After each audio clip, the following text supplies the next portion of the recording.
Welcome to the third and final day of Business Solves. I'm Stephanie Potter, the Executive Director of Sustainability and Circular Economy. On behalf of the U.S. Chamber of Commerce Foundation, thank you so much for taking the time to be here and to contribute to these conversations. And thank you too to all of our sponsors who have made this programming possible. If you missed any of the action on days 1 or 2, you can watch these sessions online.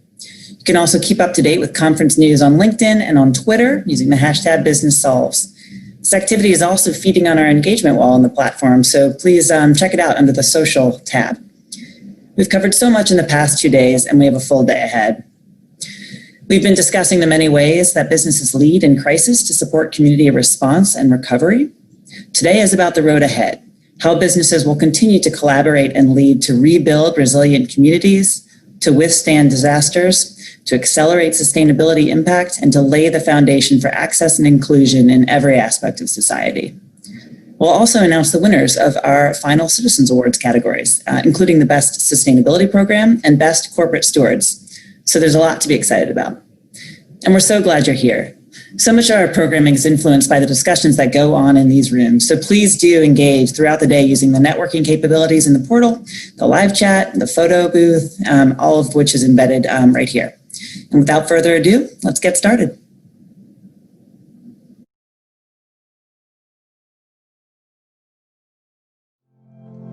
You know, Minneapolis is a community that in many ways is the tale of two cities. It's a community that has really thrived and prospered economically overall, but for communities of color, that hasn't been the case. U.S. Bank is the 5th largest commercial bank in the country, located in Minneapolis. We're comprised of over 70,000 employees. And, you know, we offer, you know, a wide range of financial services. We're in 26 states across the United States, obviously have a robust digital platform. You know, banks do, you know, 3 things in my mind. It's workforce development, economic development, and community development. And I think, you know, at its core, U.S. Bank is committed to those 3 things.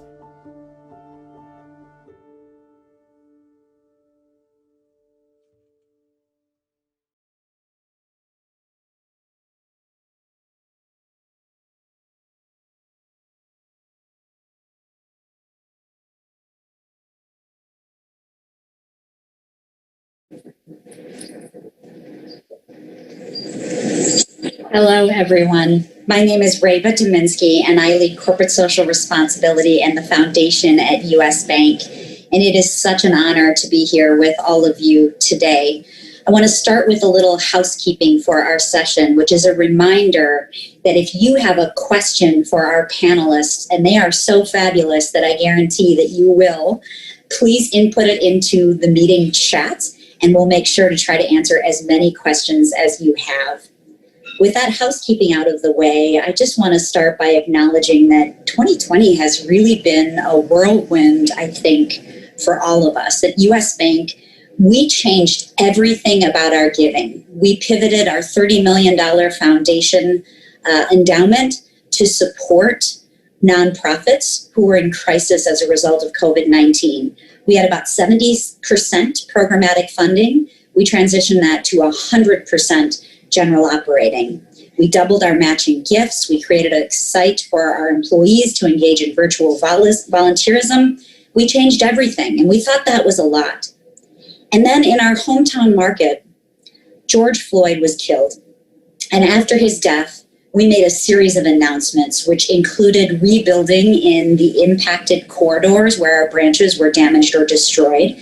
It also included a lot of internal focus on making sure that we were driving awareness of anti-racism within our own employee community.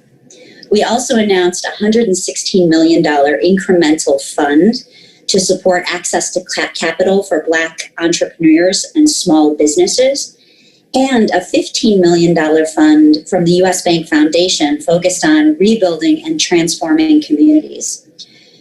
That $15 million fund was really based on what we heard from the community. The dollars were all given to people of color, to BIPOC-led organizations, prioritizing Black-led organizations. We gave all of the grants as multi-year general operating funds. And finally, we gave every grantee the opportunity to apply for funds to support trauma care for themselves, for their staffs, or for their clients. And we are lucky to have so many partners in this work that are doing the real work of systems change in communities across the country. And I am excited to introduce those partners to you today. I'll start with Ralphine Caldwell, who is the Executive Director of LISC in Charlotte, North Carolina. Adair Mosley, President and CEO of Pillsbury United Communities in Minneapolis, Minnesota. Jose Quinones, Founder and CEO of Mission Asset Fund in sunny San Francisco, California. And Paul Woodruff, who is the Executive Director of Prosperity Connection in St. Louis, Missouri. And I don't know we don't have much time, so I'm going to just get right to the first question with our panelists. And Ralphine, we're going to start with you. You are all doing such incredible work to rebuild and transform in the communities that you serve. I'd like you to each spend just a minute or two reflecting on what happened this year in your communities and how that's impacted your work. And again, Ralphine, we'll start with you. Wonderful. Good afternoon, everyone. First, thank you to the U.S. Bank Chamber of Commerce Foundation for allowing us to speak to you today. First, as we all know, our communities, this is a trying time for our communities. Are in great need of housing, health initiatives, education, small business development. We as organizations have focused on a number of key initiatives in this year to assist our communities with thriving, but also surviving during this pandemic. Now that we are going into this next year, one of the things with LISC Charlotte is that when we started and opened our offices last year, our focus was housing. And which led to our initiative, the Charlotte Housing Opportunity Investment Fund. But how did we get here? And the reason that we got here is because of the fact that the professors of Harvard, as well as professors of the University of California, Berkeley, did a study, and Charlotte ranked 50 of 50 of major urban cities in which for economic mobility. And what that means for us and what that meant for us is that a child who is born in poverty in Charlotte, North Carolina, will very likely continue to remain in poverty throughout his or her lifetime. That was a wake-up call for us. And we, after receiving that news and hearing that report, it prompted a call to action from our city government, from our county, from public and private sectors to come together to try to figure out what's the reasons for the economic mobility of our children in Charlotte, and what can we do to be able to move the needle for economic mobility. And in doing so, there was a Foundation for the Carolinas actually did and provided what was called a Leading on Opportunity Task Force. And that particular task force examined Charlotte and examined key things, key determinants in Charlotte that we felt like we needed to look at to be able to, again, move the for economic mobility for our children. And regardless of all of the different key determinants that they reviewed, the main thing that came back was the lack of affordable housing in areas of high opportunity, so that children who live in development have access to the same opportunities that children have throughout the entire city. And that was a key moment for us, in which that led us to at housing in a more intentional way, looking at how we actually carry on business, not necessarily the city having a housing trust fund and the county doing their efforts with housing and the private sector. It really brought us together to try to move that needle for Charlotte. Thank you so much, Ralphie. And, I heard there was a compelling data point from the Raj Chetty work. You mobilized and you focused. So I'm looking forward to digging into that on our panel. Absolutely. Up next, I'll turn it over to Jose. Yes, thank you so much for inviting me to this conversation.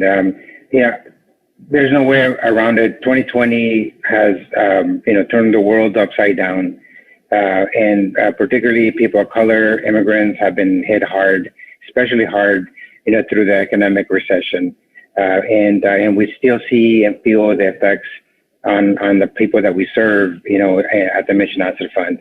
And so what we did back in March, when the first orders of stay at home were coming through, we knew that our clients were going to, lose income, that were going to lose their jobs. And then we also knew that they didn't have much savings or assets to fall back on. So we knew that this was going to be a trying time. Now, we didn't know how long that was going to last. None of us did. But we quickly lifted up what we call a rapid response fund to basically step in and provide some assistance, because we also knew, that given the populations that we serve, we knew that they weren't going to get or likely to get any help from government, from the federal government particularly. And so since then, we've actually raised close to $40 million to help people with grants, direct cash assistance, $500 to help people weather this economic crisis. But the reality is that the need is really vast. What happened with the CARES Act, that this is a bill that came through Congress that passed and provided stimulus checks for all Americans. They actually explicitly excluded 15 million people from receiving any assistance from even the CARES Act. And so we're trying to step into that hole and trying to elevate the needs and the challenges of the people that were left out, because their needs, these are folks that we consider essential workers. These are folks that are, picking our crops. These are the ones that are restocking shelves in our grocery stores. These are the folks that are, delivering the food to our homes as we shelter in place. And so, we deem them essential, but we don't give them any help during this crisis. So this has been, a difficult year. And it's still going on, and there's still, no sense of how things are going to improve for the people that we help. And lastly, I'll just say that this is really elevating the idea that, there really is a To America story, even in the recovery. The people, that are essential workers that are working, they're not feeling, the effects of our recovery like other sectors are. And so I think we have to be mindful of the inequalities, that are built into our system, that people are feeling the pain in different ways. Thank you so much, Jose. I think I'm really struck by this tale of two Americas and the gaps from the government funding, the CARES Act. So looking forward to digging into that with you again later in the panel. With that, I'll turn it over to Paul. Thank you so much, Reva, and much thanks to the U.S. Chamber of Commerce Foundation for hosting this panel today.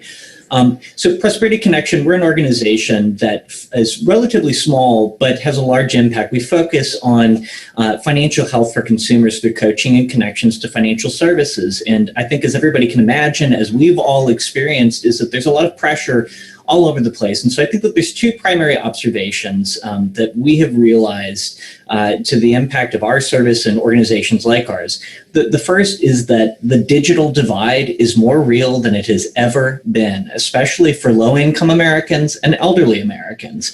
And so for an organization like ours, whose approach is to meet people where they are we can't do that safely. And so, we have worked our hardest to be able to bridge that divide. But at the end of the day, I think one of the big things that's been exposed is that for people that have very poor connectivity or who don't have access to reliable technology, the ability for our organizations to have the impact, the systemic impacts that we hope to, it's just limited. And so as we move out of this crisis eventually, this is a fundamental thing that we need to address as a society to make sure that people can be connected. I think the other thing, which is not going to be a surprise to hear, but it's that rapid adaptation is our new normal. Economically vulnerable households are all in crisis mode, and they don't have time to deal with long-term solutions. So I'd like to use this analogy is that imagine that your house is on fire, and instead of putting it out, you decide to continue on with the renovation that you've had planned. That doesn't make much sense because if the house burns down, anything that you do is all lost and for naught. So I think similarly, though, for our clients, for many of the folks that are serviced by the organizations that are talking today, for our clients to be successful, we have to deal with the crisis first. So once that gets dealt with, then we're able to move on to larger and longer term issues. But, I think talking about rapid adaptation, our organization, we worked with US Bank, with PNC Bank, Equifax, and Wells Fargo back in April to, within a month's time, develop an emergency rent loan program, to capitalize that program with hundreds of thousands of dollars, and then to begin a rapid deployment. So we being a small organization, were able to serve about 180 families, put out $325,000 in direct rate aid assistance to prevent those households from being evicted and foreclosed on. And I think what's exciting is that smaller organizations like ours are able to leverage the goodwill and the capacity that we've built with funders in the corporate community, who are now more adaptive than ever to really meet larger term needs. And so I think that's the name of the game, is that we have to really start to address the digital divide, as well as making sure that the rapid adaptation that nonprofits are deploying here, that they're supported by the corporate community. And thankfully, I've seen for the most part that they're stepping up. So again, thank you for having me today. Thank you so much, Paul. Digital divide, rapid adaptation. I've got both those in my notes to come back to. Adair, I'll turn it over to you. Yeah, thank you. Good afternoon, everyone. I have the privilege and honor of leading Pillsbury United Communities, a 140-year-old community impact organization in Minneapolis that's anchoring its work in humility and asking the simple question of people in place, what do you need? And I believe when we ask that question, we will be able to unearth their boundless aspirations and build a more equitable and just society. That for us is undergirded by a vision that every person has personal, social, and economic power. And we're laying the foundation as an organization to ensure that our children have healthy lives, build places of creativity and connection, elevating strong voices, and creating the pathways to a more prosperous future, from education to jobs to economic mobility. This moment, both in a global pandemic as COVID, and then certainly the devastating loss of George Floyd and others throughout our country, has unearthed the broken systems, the continued extraction of people. But I think it has also shown us the resiliency of Black and Brown communities. Despite the overt and covert racism that exists in our society, that they've been able to make a way out of no way. But it has also shown us the fragility of our systems. And I like to say that I think this moment is asking us a question. What does it need from our leaders? Not only as institutions, but also as individuals. And so we have a unique opportunity to be able to redefine the next chapter. And I believe this moment needs us to be radical and disruptive in our innovation and our thinking, and to remove the barriers that stand in the way of human progress, and those individuals that are on an urgent journey to have a more prosperous life for themselves and their children. And so that every day our feet hit the ground, that it's an urgent race, one that cannot depend on increments, but rather disruptive and radical change. And I think here in Minneapolis, one of the things that I've seen the most is that we're embracing that this is a movement and not a moment.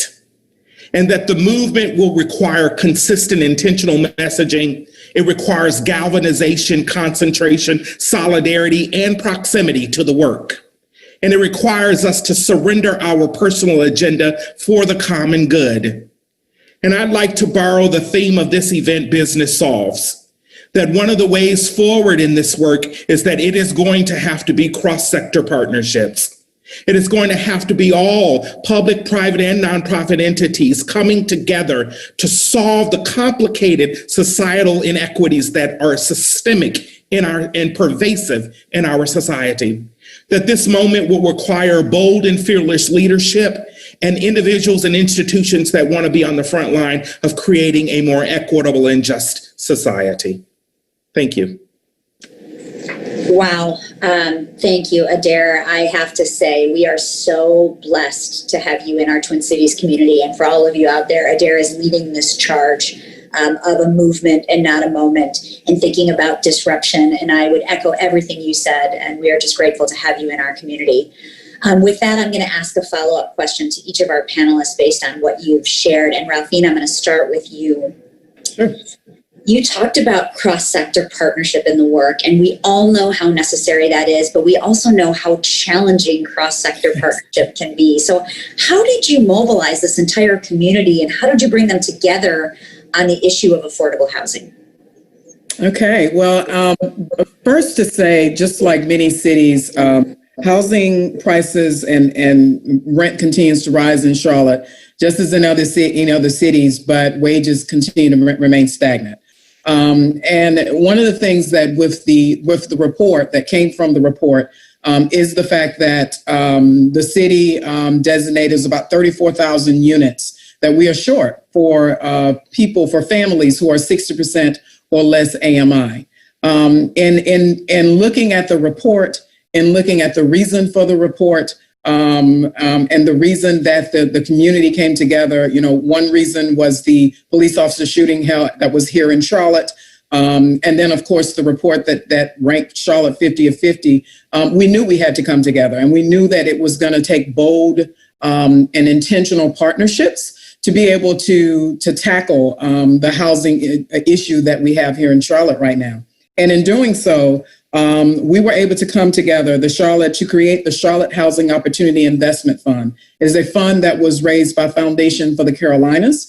LISC is the actual fund manager of this particular fund. It's a $53 million fund used to provide funding and financing for new construction, multifamily affordable housing, and or preserve multifamily affordable housing. And this is for rental housing.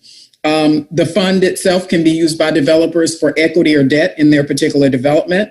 We knew when the fund was established, all of the different partners wanted to make sure that we were working together. And I will be honest, one of the things that we wanted to make sure of from a list perspective is that we wanted to make it more of a one-stop shop for our developers. And so what we did is we had many conversations with the city. The city actually placed a $50 million bond on the ballot for their housing trust fund. So we were able to use those funds, pair those funds with our fund, which was the $53 million. And then also we had our lending partners, the private sector, that actually brought in monies as well for low-cost debt that the developers had access to. And then in addition to that, those same investors actually made commitments outside of that for affordable housing, to be able to increase affordable housing. So what we had all of those partners coming together. And I would be remiss if I did not say we also had Enlivian, which is our local housing authority, who actually gave vouchers for this project as well. So when you have all of the different key components coming together, we were able to bring together all of the public, the private sector, philanthropic sector as well, to be able to create this unique partnership. And since such time, we have well over 600. We did our first round, RFP round last year. We had a second we had actually had one in May. We had a second, and then now we have a third that's going to be coming up. We're well over 600 units in the first year. Just from the private housing fund, the city has funded many more units. I believe they're closer to 2,000 or so. But the actual partnership itself has just been an incredible success for Charlotte. And we're proud of that, but we're also proud that we were able to pull this together in a significantly very short period of time to try to combat the housing issue. Rafin, it's absolutely remarkable, and I would encourage anybody who wants to learn more to research what's been done in Charlotte. We certainly are doing that in the Twin Cities, so thank you for that. I'm going to move to Jose. Jose, you often help people who live in the financial shadows. You build programs that meet the need of low-income communities. So what are some of the hidden strengths of marginalized communities, and how are you trying to create systems change? I think Adair talked about resilience as one of those hidden strengths. What are the others? Yeah, thank you for that question. I think Adair hit everything on the head, so I don't want to repeat anything that he already stated, because he did it so eloquently and passionately, and I thank him for that. And I think, one of the strengths that we found in our community, when we don't look at them as broken individuals or look at them as, from this deficit perspective that everything is wrong with them, then instead we actually look at them, from a strength-based perspective, and actually look for what is good in their lives, what is real in their lives. And what we notice is that, they actually employ the very same, strategies that Ralphie just talked about, partnerships. That people do come together to help one another, even when they don't have much, to their name. They have, a trust. They have relationships, they have community. And I think these are things that we should, be thinking about even more so as we rebuild, our economy, rebuild our society, because those are the things that we need in order to glue our, America back together again. Trust, community, relationships. And it's something that, the folks that we work with, immigrants, low-income individuals, are all across the country. This is what they use in order to survive during during the hardest of time. And that's been a strategy, frankly, not just for them, but really for all of us as human beings, right? So we cannot forget that we really are dealing with individuals, human beings that need each other to survive. And what we're doing as MAC is trying to provide some benefit, some financial tools, so that they can actually, we can unleash their economic potential and be able to do more with what they have. But trust, social capital, relationships are fundamental, to who we are as a community. And I think we need to remember that and uplift that as much as we can as we go through a rebuilding process. Thank you so much, Jose. So very powerful. I'm going to move on to Paul, and this is actually one of the questions we received in our chat, so we can address that as well. Paul, with the strange safety net that you described, how do you balance meeting immediate needs with the need to also address and build long-term success and long-term capacity? Yeah, this is the quandary that we're all facing. The social safety net, whether that's from public assistance or it's direct or in-kind services provided by nonprofits in the faith community, it is fraying, and that's because of sky-high demand. And I would say that if we've learned anything from the year 2020, it's that we are living through an equal opportunity experience of crisis management on the part of low, middle, and even high-income families. People who have never accessed a food bank before, they are getting in those lines, or they have been in those lines. Folks that reliably pay their rent, that pay their mortgages, they are missing those payments, or they're just not making them. The impact and strain that's being felt by so many more Americans than is typical is really having systemic shock impact to the basic services providers. And that's because, in addition to regular low-income folks that are using those services, you've got people that have never had to that are now. And so, I can talk about problems all day long. I think, though, this is the time where our corporate community, we're a philanthropic community, we have to make sure that we double down on reinforcing the safety net so that folks are fed, folks have got food, that they've got shelter, they've got all the basics. But I think we have to have this bifurcated approach, and that being that we have to meet those needs now and make sure that the system doesn't fail. But concurrently, we have to look to the future, because this isn't going to be the last crisis, whether it's another pandemic, it's another global financial meltdown. We're going to be feeling these effects. And so here in St. Louis as well, in a couple of sister cities, Boston and Atlanta, we've launched in partnership with a number of our partners, the St. Louis Builds Credit Model, or the Builds Credit Model.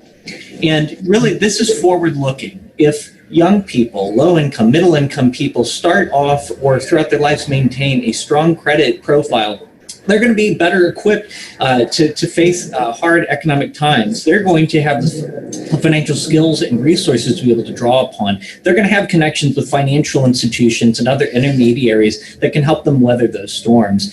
So I think the basic message from this, the lesson that we have to continue to learn going forward, is that we need to address the here and now and the hurt that folks and families are facing. But if we don't look forward to the future to strengthen the systems that will prepare families for what is going to inevitably come, well, then we've missed the opportunity. So now is the time to both address here and now and look to the future. And I think movements like St. Louis Builds Credit and others that are doing that, we're just one little piece. And I'm excited to see that there's interest in looking to the future as we go forward.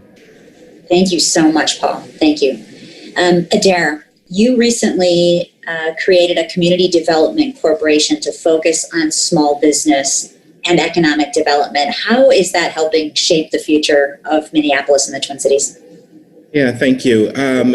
Justice Build Community, the Community Development Corporation that we stood up, I think at its foundation also recognizes the historical and racist and systemic practices that have caused categorical disinvestment in Black and Brown communities.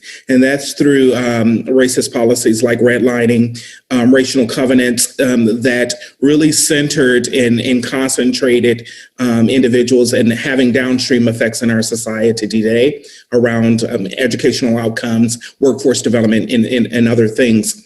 And Justice Build Communities was stood up following the unrest of George Floyd's murder. And it's committed to the diverse kind of spatial imagination of community. It's meant to be disruptive in our collective pursuit of what is possible. It was also stood up knowing that history has taught us that those that live and labor in communities are sometimes and oftentimes pushed out due to gentrification and displacement. And it's standing up assets such as small business and economic development opportunities in communities. And so that those that live and labor there are the direct beneficiaries of it, Black and Brown communities. And so it's going to center the aspirations of community and bring economic justice to the forefront of Black and Brown communities.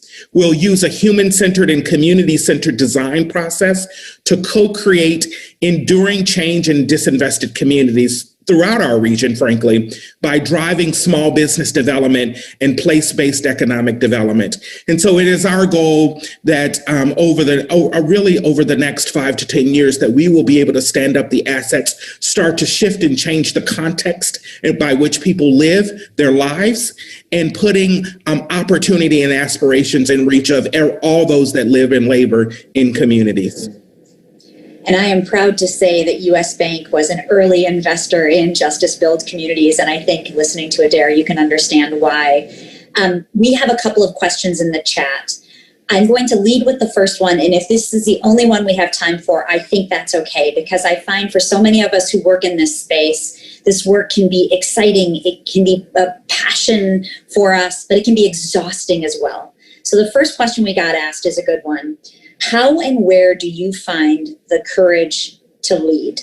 And I'll open that up to whoever wants to go first. How and where do you find the courage to lead? I'll just say very simply, you have to listen. I think leadership these days is stopping and listening. And I'll just put it out here. Listen, I'm a white guy running a nonprofit that serves a primarily brown community. And so, one of the biggest lessons, and we went through the killing of Michael Brown and the Ferguson Commission and all the things that happened after. And, one of the key lessons that I got from that and my colleagues is that if we don't listen to people, then we're going to impose our vision, which in my case is not the same as the real world. And so I think that's kind of the key aspect, coming from our perspective, but in general, a good lesson for us all. All right, Paul, with 30 seconds left. Jose? I want to share my lesson there. By working, we transform the world. That is what it is. It's not about leadership or followership or allyship. It's not about any of those terms, but it's about just doing the work so that we can transform the world around. And then through that, it takes courage, it takes vision, it takes faith, it takes passion, and it all comes together and we're fully alive in those moments. That's wonderful. Ralphine or Adair, anything to add? I would just say, every day I get up, I think about those that I am trying to affect a better future for. And that gives me courage. That gives me this ability to lead in turbulent times, leading. And I've also embraced this thing of just starting the work and letting the work teach you. And don't get paralyzed by the moment or the gravity of the moment, but just start. And I believe if you start and have good intentions and centers communities' aspirations in your work, that every day you'll work up more courage to do bolder and bigger and disruptive change to create a more equitable and just society. That's wonderful. And Ralphine, I just got a note that everyone is so fired up about this panel that we get to go a couple seconds longer. So please, if you could answer that question. Absolutely. Absolutely. Well, I have to go back to what Paul was saying is, first of all, be listening and listen to your community so that you know what their needs are. And that actually helps you to be able to understand which direction that you need to take your organization. It's okay to make bold moves. It's okay to be out there and especially when you've listened to the community and you know what the community needs, it's okay to be that front runner. But also, particularly with, as everyone has talked about, it's okay for everyone has to come together. We're at a point in our society right now as we speak that it's going to take all of the organizations coming together to be able to leverage dollars, to leverage the work so that we can move in the right direction for our communities. Our communities shouldn't be suffering at this point, but they are. And it's left up to us and the people on this call and the other leaders that are out there to be able to pull everything together so that we can make a difference in our communities and not have our communities suffering as they are right now, particularly during this pandemic. Thank you so much. I'll close with my favorite quote. It's a Maya Angelou quote. It's simple. Once you know better, then you do better. We know better. It's time to do better. So please join me in thanking Ralphine, Adair, Jose, and Paul. As always, a fantastic conversation. And thanks so much to the U.S. Chamber Foundation for giving us this forum.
And good afternoon. My name is Mark Smith at the American Red Cross, and I am really excited to hear from our panelists as we discuss the magnitude of natural disasters in 2020 and beyond. We have some dynamic presenters and leaders in their own right in business, and I think it's just it's going to be a great discussion to really discuss not only the impact of natural disasters that have on businesses themselves, but then how those businesses are able to support communities in need. So without further ado, let me introduce our panelists. Andy Hilton is the Chief Communications Officer and Head of CSR for GAF Materials Corporation, the largest, the largest roofing materials company in North America. And Philip May, President and CEO of Entergy Louisiana, with over 1 million customers and I believe 58 parishes there in Louisiana. So, gentlemen, I just want to first say thank you for joining, and thank you to the Chamber and the Chamber Foundation for allowing us to have this panel. I think it's going to be a really good conversation. And let me just jump right in with some questions, if you don't mind. We all know that the implications of climate change are here and are now. We feel them every day in more and more severe weather, which has resulted in more severe disasters and a more severe disaster impact on individuals. So as we deal with this extreme weather, I really am interested in how your companies are responding. How are your companies really able to say, this is what we're going to be facing due to climate change, due to more severe disaster, and these are the plans we're putting in place going forward? Philip, why don't you jump on that one first? Sure. 2020 has been an unprecedented year for tropical weather, record-setting 30 named storms.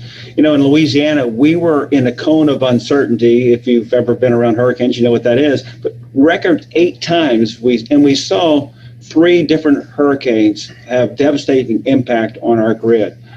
These events are especially dangerous in Louisiana for 2 reasons. One is because of sea level rise. But the second thing is, we have coastal erosion and subsidence of our land. So that sea level rise becomes even more dangerous. And this is a bigger threat because of greenhouse gas emissions and all of those things. In 2019 at Entergy, we set a new emission strategy. For the next decade, we would be committing to reduce our emissions by 50% from our 2000 level by 2030. This means that for every unit of electricity that we make, it will be 50% less CO2 than the electricity we produced in 2000. We're going to be accelerating that. So by 2050, we are planning to get to net zero on carbon intensity. And really these commitments build upon roughly 20 years of history around climate action. In 2001, we became the first utility in the U.S. to limit its carbon dioxide emission voluntarily. Since then, the company has renewed and strengthened its goals. So for 2020, we are actually about 8% ahead of that goal that we put in place in 2001 to be 20% below those 2000 level. By 2030, we will be reducing those further emission rates. In fact, we'll be moving away from coal by 2030, and then 2050, as I mentioned, the ideal is to get to net zero emissions. We'll do this by enhancing our transformation strategy around emerging technology. So we're doing things like improving the grid that we have, replacing some of our older generation with newer, more efficient generation, so forth. And because we're already one of the cleanest portfolios in the U.S., we're able to use that to help our partners to electrify. So if you're, for instance, we have shore power to allow ships to plug into the grid, and rather than emitting diesel to keep those ships running, they can do that with electricity. So it reduces the emission impact to communities we serve, both locally and then internationally as well. So those are some of the examples that we have. Specifically at Entergy Louisiana, one of the things we've done over the past year, we've added 2 new natural gas fired generations that are 40% more efficient than the units they replace. And so less emissions associated, more reliability. And because they're less fuel being used, they're actually cheaper for our customers. And so we'll add a 3rd unit by the end of this year. And with that, we will have replaced roughly half of our legacy units, all of which means less emissions for the communities we serve, more efficiency, just a better outcome for the communities we serve. And then last quarter, we began commercial operation for the state's largest solar facility. That's called the Capital Region Solar Site in Baton Rouge. And it is a state-of-the-art solar photovoltaic facility producing about 50 megawatts. And we're going to follow up with that. Currently working through a request for 300 megawatts of new solar resources. The bottom line is electric utilities play a key role in reducing greenhouse gas emissions. As we continue to lower Entergy's emissions rates, we're going to be partnering with our customers and with our partners and communities to reduce greenhouse gases even greater. Those regional reductions obviously have great impacts on our communities and will help the overall effort around the nation and the globe. Thank you, Philip. And I to everybody inside baseball here, I was in the green room with these gentlemen. I said, there's going to be a lot to learn. I'll probably be taking down notes myself. And just right off the bat, Philip, you've already, I of course, we know what Entergy does and the work that's going on, but just didn't know to the level of detail. So really appreciate that. So thanks for the update there. Andy, over to you as well. From the roofing material side, what is your company doing as well? Yeah, thanks, Mark. Thanks for hosting this conversation, and thanks to the Chamber Foundation for putting this on. So GAF, we are a roofing materials company. So we know storms well. Also, it's obviously a driving force in our business, and there's no doubt that we're seeing a tremendous increase in the number of storms. Not only weather events, but obviously you mentioned fires and the Midwest derecho. This year has just been unprecedented from that perspective. For us, I think when we think about the disaster response and how we engage and lean in, we think across the whole disaster continuum, if you will. We have a role to play. We believe in preparedness, whether that is working with industry to establish standards and building design to make sure that the buildings that we're constructing are ever more resilient. From a product design perspective, lots of focus both in terms of looking at roofing materials from a performance perspective to make sure that those products perform on the roof as they should, and as and are robust enough to withstand even the most severe weather that we're experiencing. And then also looking at it from a resiliency from an environmental perspective, right? So lots of investment in solar. Lots of investment in cool roof technologies, right, with the goal of trying to have a positive role in there, or play a role in dealing with some of the underlying issues that are resulting or leading to the climate change that we're dealing with. And for us, in terms of response and rebuild, really that's where our corporate responsibility, our CSR efforts really come into play.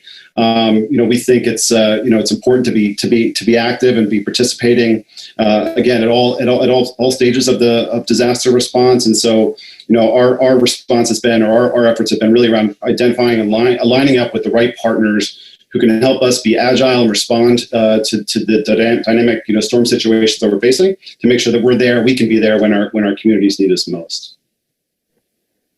Thank you, sir. Now, speaking of communities, and I know how important community engagement is to both of your organizations, and we also understand that disasters impact different communities in a different way. Those that are most vulnerable are at the greatest risk, and those are also going to have the hardest time in their path toward recovery and moving back to a new normal. So I guess the question I have for the both of you is, what do you see your role in supporting communities that have been impacted by these disasters through even, we talk about disaster as a point in time, but there's sort of an engagement with the community even prior to. So from preparedness into response and then recovery, how do each of your companies engage their communities? Of course, understanding that, Philip, you guys are there in Louisiana, and then Andy with a national footprint as well. How does that look different across your different communities that you support? To you first, Andy. Oh, great.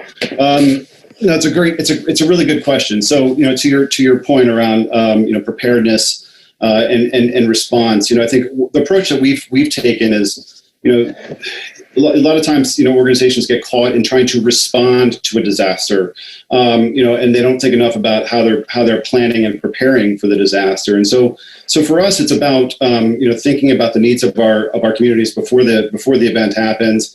We've invested heavily in certain relationships with nonprofits where we are able to. Good 360 is a great example. A great partner of ours that is really thinking ahead about how do we pre-position the right materials, the right goods, so that we can get them in the hands of the right organizations at the right time to be able to provide the immediate assistance that's needed on the ground, when disaster strikes, through helping communities start that path to recovery. And then really when it comes time to rebuild, that's where we can play a much bigger and an outsized role given the business that we're in. And so we work with organizations to be able to plan ahead, pre-position our resources, work with these organizations to make sure that that they're able to respond efficiently, effectively, and maximize the impact that they're able to make.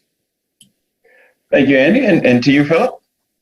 Sure, and thank you for a great question. Look, first and foremost, I mean, for electric utilities, and we also provide SaaS for utilities in general, I mean, we are more connected to the business, just about any other business. And our assets are literally buried in the ground or poked in the ground. If we don't like the community, or if we think the economy is not where we need to do, you can't get up and just move your assets. So you have to have entrance into the economy, into the communities, and be part of that communities.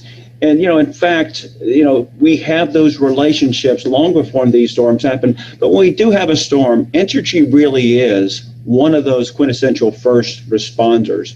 We need to be there to help clear roads. We need to be there to get the power back up, because really, until that happens, you can't get back to normalcy until we start to see power returning to those neighbors. But at times like this, we really turn to those community-based organizations. We see them as the critical link, be able to distribute what are life-saving resources at times like these.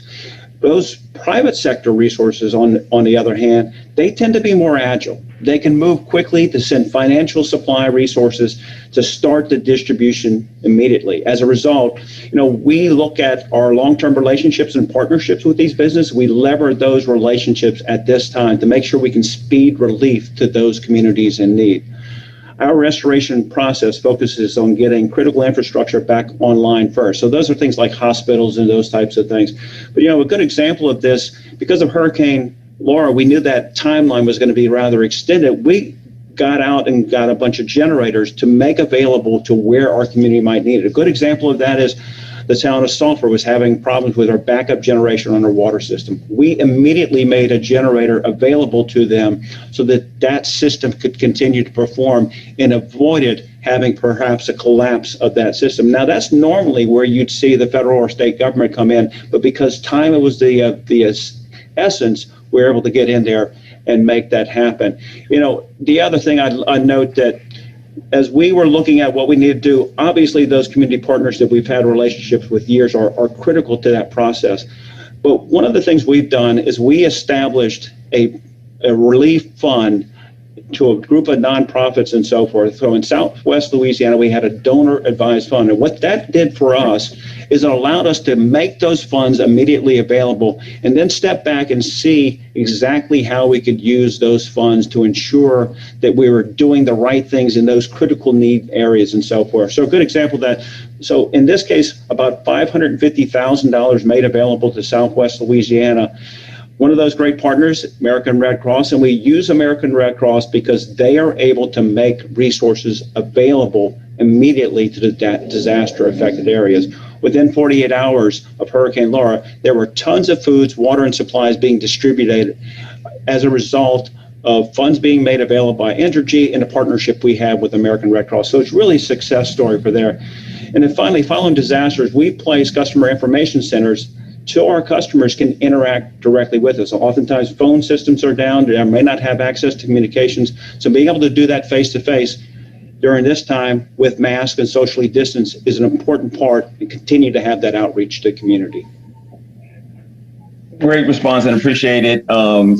My folks would thank you so much for our partnership. I want to stay with you for a minute, Philip, on this, and I think we're going to go rapid here. As a utility company, you are critical to any nonprofit or any other support going into a community, right? Whether it's state, local, federal, the first thing we want to know is, are the lights on or when will they come on? So if you could quickly just kind of speak to some of the investments you've made, understanding that huge responsibility you have, and what's been the return on those investments? Yeah, so it's a good question. So over the past decade or so, we have instilled a new standard for what we build. So for transmission lines, for instance, that new standard will be towers and structures that can withstand 145 miles an hour, distribution poles that are more silent, more resilient, the cross arms, fiberglass to make sure that they don't break under pressure and so forth. And then on substation, those are those places where you see all the large, maybe take a block of area, a lot of transmission lines, distribution lines going into that. We're actually raising the wind load to 150 miles an hour in that. And then for those existing substations, because we have the risk of flood and so forth, we're creating berms or raising the control houses so they can keep that critical equipment out of harm's way.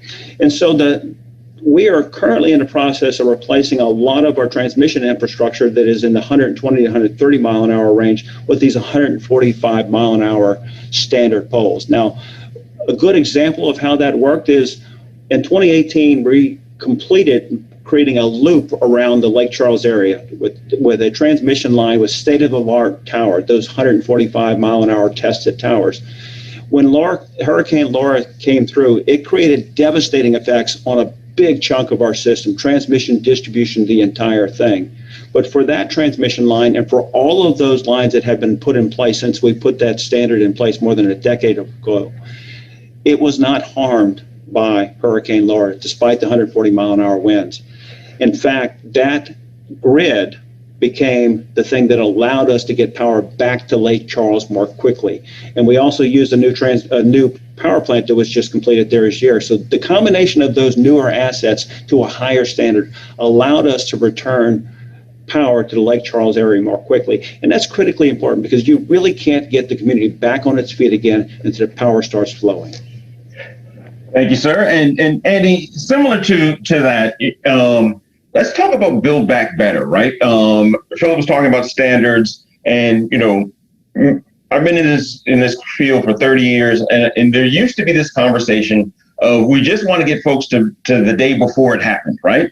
But now with your leadership and in companies like yours, we talk about building it back better and actually improving the standard, and don't just put in, 20-year-old technology. If the roof was 20 years old, put something that was 20 years old back in. Talk about that, about your commitment, your organization's commitment to building it back better and to the impact you're having on lives. Thanks for that question, Mark. I think it's a really good one too. We try to take, and I think it's important to take, the long view on disaster response. I think the sort of when the cameras leave, that's really when the hard work begins. And a lot of times, I think we're fighting. There's a lot of resources out there, in the immediate available to organizations in the immediate, hours and days after disaster strikes. But then it's what's the support? What's the mechanism for providing support to the long tail of the recovery process? And that's really where we focus our energy. Again, through great partners like Good 360, we're able to get our product, which we believe in these situations is always going to be building back better by the nature of having newer technology on the roof that is built to withstand hurricane force winds, for example. We think that obviously, and we use Good 360 to make sure that our product is pre-positioned in the right places at the right time. And then we lean on other nonprofits with different expertise, like Habitat for Humanity and their rebuild programs. And we bring together expert contractors that are in our network, folks who are highly skilled at building, installing roofing material, and we bring them together with the nonprofits who have their finger on the pulse of the community and know where the needs are the most acute. And we're supporting, we're bringing our product together with the relationships that we have in the marketplace with the contracting community, together with the nonprofit, who knows where the most significant need resides. So, really it comes down to that. It's just about remembering that there's a long tail to these disasters, and it's important that corporations like ours are prepared to invest for the long term. Thank you. And in our final question, we started here. This has been an unprecedented year, for the American Red Cross. That's resulted in over 1 million shelter nights in the first 9 months of this year. That's more than we've done in the last, in any single full year in the last 10 years. 2.5 million meals served, 250% increase. So we know that there's, this is not any other year. I ask you this question as a final question.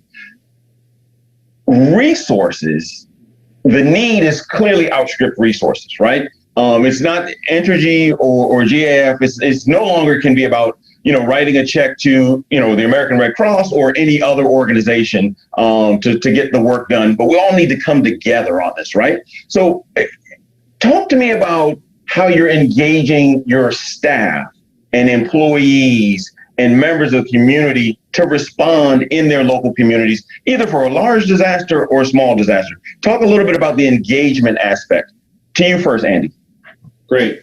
Thanks for that question. So this is a really important question, and one that's near and dear to our hearts. I think the COVID situation in and of itself created some really unique opportunities to leverage our employees to engage. They came seeking, wanting to figure out how to connect with the communities, how to give back. It's in their DNA in normal times. How do you do that in these situations? And so what we've seen is some real ingenuity with our teams, and we've unleashed them to bring that ingenuity to the forefront. A great example. We are based in our headquarters is in northern New Jersey. And, food insecurity has become a big issue, in this community, like many others across the country. And so, our teams came together to reach out and came together and reached out to the food pantry network in the community, the largest one in the community, and said, how can we address the food insecurity issue when it's become so difficult to distribute food in our community? And together they came up with a means of devised a contact-free drive-through food pantry that was set up in our parking lot. And not only did it serve, thousands and thousands of families in the community, but it also created an opportunity for our people to come together in a safe way after being alone in their homes for 6 months, or apart, I should say, from each other for 6 months. And so, it's those creative ways of using a difficult situation and turning it into an opportunity is, I think, really one of the fantastic silver linings, if you will, out of this most recent disaster with COVID. Thank you, Andy. And do you, Philip, how you're using and working with your committed and dedicated staff to support communities in need? Yeah, so in supporting communities in need, so COVID has created some additional hurdles in terms of big volunteerism and that kind of stuff. That's part of who we are. But, we're finding a way around that. I mean, you can socially distance and wear your mask and so forth with providing help at food banks and so forth, loading backpacks and helping to distribute food and so forth. But, for Entergy, really, it's more of a more strategic thought around how do we address this. And it really has to begin with education, early access to education, quality education access for all, and then making sure that we work with our colleges, technical schools, and so forth to ensure that they have the ability to train our workforce for the jobs that are available. And that's part of a $5 million commitment we made to workforce development. And then in addition to that, we focus on things like poverty solutions, and we work with over 2,200 nonprofits, and over annually give about $16 million to those nonprofits, focusing on nonprofit, on that is poverty solutions to help the process work through. And then finally, look, when we talked about underserved groups and so forth, we know a big part of that group is at risk because of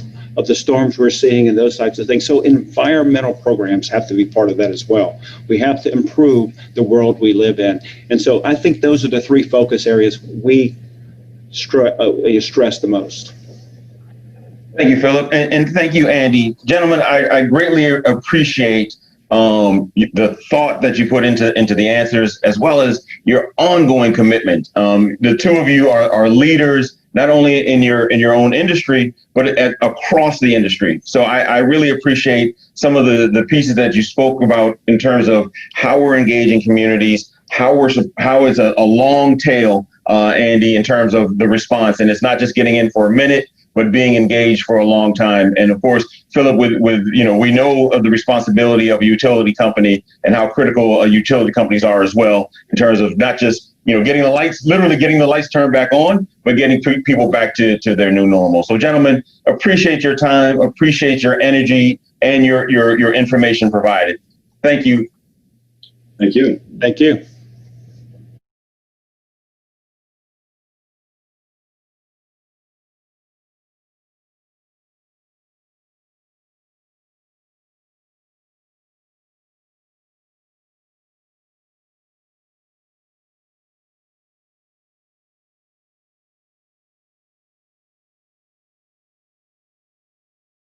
It has become all too clear in recent years that natural disasters are happening more often and causing more destruction.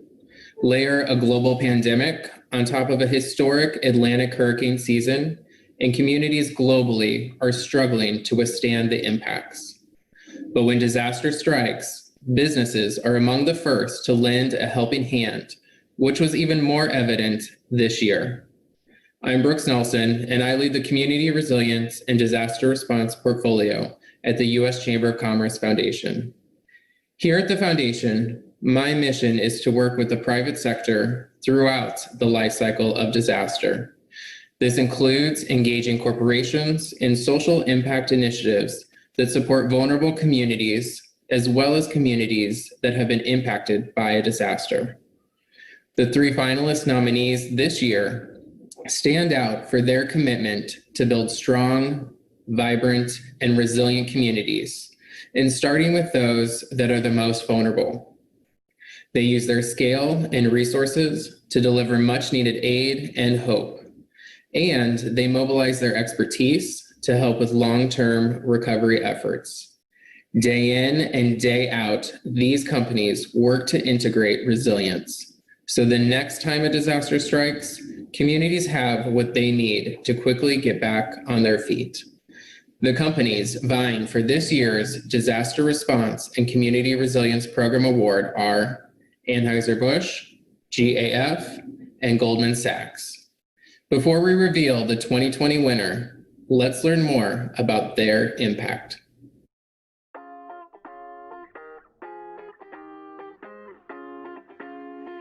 The finalists for the 2020 Best Disaster Response and Community Resilience Program Award are Anheuser-Busch. In response to COVID-19, Anheuser-Busch pivoted several brewery operations to produce hand sanitizer and transformed its supply chain to deliver it to those who need it most. Anheuser-Busch leveraged partnerships with the American Red Cross and local governments to get the product delivered to frontline first responders.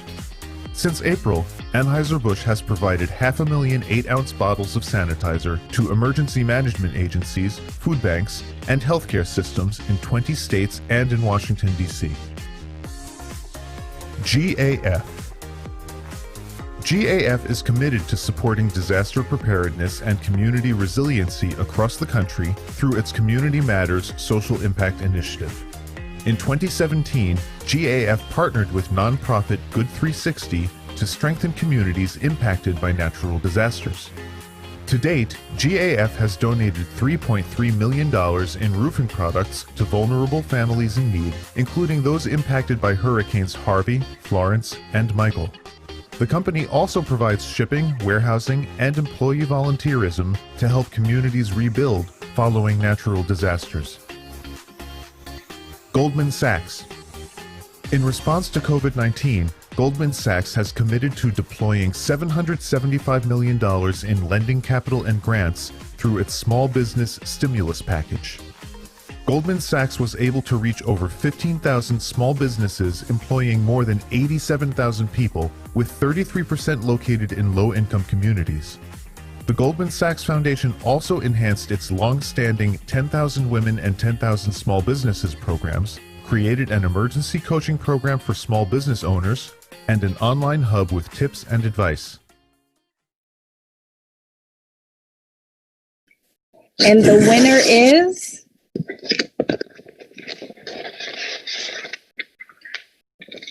GAF.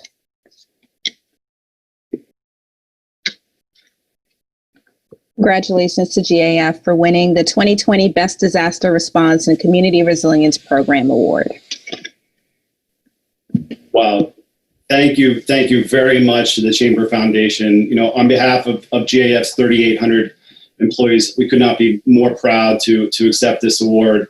And we're truly humbled to accept it in a category that features such groundbreaking work, you know, with COVID by Anheuser-Busch and Goldman Sachs. Truly remarkable work. You know, through the Community Matters program, we're committed to taking the long view on disaster response. Our intentions are to provide support, you know, throughout the entire disaster continuum, from preparedness to rebuild, while remembering that disaster recovery continues long after the news cameras are gone. And while some disasters never even make the headlines to begin with. But really, none of this is about the recognition, but it is great validation for the hardworking teams that are working behind the scenes to ensure the right products and resources are getting to the right place at the right time. And we're grateful to work with a number of world-class organizations in this pursuit, including Team Rubicon and Habitat for Humanity. And of course, Good 360. Good 360 is an organization that is setting the bar with respect to resilient disaster response. And so we're grateful for their having nominated us for this award. And we're also honored to be able to share this moment with them. And so with that, I'd like to turn the virtual floor over to Matt. Well, thank you, Andy. I'm very proud to represent Good 360, who's the global leader in product philanthropy and purposeful giving. And really, really thankful of the partnership that we have with the U.S. Chamber of Commerce Foundation. Thank you very much, Brooks and Mark. The thought leadership is excellent. And GAF, there's a reason why GAF has been around since 1886. That reason is they always do the right thing all the time, even when no one's looking. And that is personified for what they do with disaster recovery. Long after the donations wane, long after the cameras go, they're there making sure that the community is going to be rebuilt correctly and being built resiliently for the long term. And I just wanted to say thank you for the partnership, Andy and GAF. And I know the citizens of Cedar Rapids, Iowa are very appreciative of GAF, since without them, that community would have been forgotten a long time ago. So congratulations, GAF, and we're proud to be partners with you. Thank you, Matt.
Well, hello, I'm Heather Clancy, the editorial director of GreenBiz, and I am thrilled to be here today with the U.S. Chamber of Commerce Foundation. Thank you so much for the invitation to moderate this panel on sustainability. January 1st, 2020 was the beginning of the decade of action, a decade in which sustainability programs were meant to accelerate, to really drive down and get the carbon mitigation going. As we all know, 2020 has turned out to be not quite what we expected. There's converging crises of the COVID-19 pandemic, the racial injustice movement, so many different converging economic forces that are creating an entirely new atmosphere for the corporate sustainability profession. And yet, despite that, the movement is accelerating. Many thought that it would slow down, that it would be sidelined. It is not the case at all. Just one example, the number of net zero commitments by companies has nearly tripled, although there is really some debate as to what that means. But what I would like to say to start this panel off is that COVID-19 is turning out to be a teachable moment for the sustainability community. We see the potential impact of climate change. It is changing dialogues in the boardroom. It is absolutely being driven also by two very key stakeholders. Investors are demanding more transparency about climate-related risks and opportunities, and consumers are driving towards sustainably marketed products. 55% of the growth, for example, between 2015 and 2019 came from products that were labeled as somehow sustainable. With that in mind, our next panel is going to talk about how to prioritize and why we're seeing an acceleration. We have two very different companies represented here today, and I'd like to introduce the representatives now. Tim Brooks is Vice President of Environmental Sustainability with Lego Group. Tim, give everyone a wave. And he helped Lego reach a goal of 100% renewable in 2017, 3 years ahead of schedule. He also leads the Sustainable Materials Center. It's a research and development group at Lego dedicated to finding and implementing better materials for the toys and packaging, and with a 2030 goal in mind. And also, I didn't know this, and maybe you'll mention it later, you helped the company begin to use the plant-based plastics that we see in Lego bricks, made from sugarcane. Now, Todd Brady is Director of Global Public Affairs and Sustainability with Intel, and I'm hoping you see who he is. He is a chemical engineer by training. He leads state, local government affairs, media and community relations, volunteerism, and sustainability at all of the major manufacturing facilities and office locations around the world for Intel. And you're a 20-year veteran of the company. I didn't know that, but you've been around for a while and seen a lot of changes, and had your hands in everything from the energy and water conservation programs to the green design programs and the Internet of Things, and how technology is really used to drive some of these goals. Thank you so much to the two of you for joining this panel today. So I'd like to start with just talking about prioritization, right? Because there's so many different things. And I think it's one of the things that companies struggle with, where do you focus? We know that we need to drive down emissions reductions much more quickly than we have in the past. Why do we see your two companies doubling down? I'd like to start with you, Todd. You've been specifically engaged in lots of different pillars, as I mentioned before, energy efficiency, renewables procurement. You've driven quite a few accomplishments to date. What are the different pillars of your climate efforts, and where are you really prioritizing the action right now? Yeah, thanks, Heather, and great to talk to you. Good to be here virtually. I'll share, to answer that question, I'll share a quick story. This month was my 25th year here at Intel, and I was hired by an individual. His name was Terry McManus, and he was the first environmental engineer at Intel. He was hired by Gordon Moore, the author of Moore's Law. A story about Terry is he was nicknamed by Gordon, he and the environmental attorney. He was hired in the late 70s, and he was nicknamed by Gordon Moore. The two of them were nicknamed Doom and Gloom. And the reason was that Gordon said every time he saw them, all they brought him was bad news about decisions the company had made in its early years that resulted in environmental cleanup and remediation and things that were very common in the late 60s and 70s. By the time I joined in the mid 90s, the company had a very different outlook on the environment and sustainability. And in fact, the year before I joined was when we first published our first external environmental health and safety report, where we set goals, including goals around reducing our carbon emissions, if you can believe that, back in the 90s. And so I think that's a journey that most companies go through or have gone through, from looking at sustainability as a threat, and we have to do certain things because there's regulations or we made mistakes or whatever that might be, to how can we turn this into a business opportunity. And so that's the same approach that we've taken at Intel. And as it relates to climate, just briefly, we now have an outlook on our carbon footprint that runs from our supply chain all the way through the products that we sell to our end customers.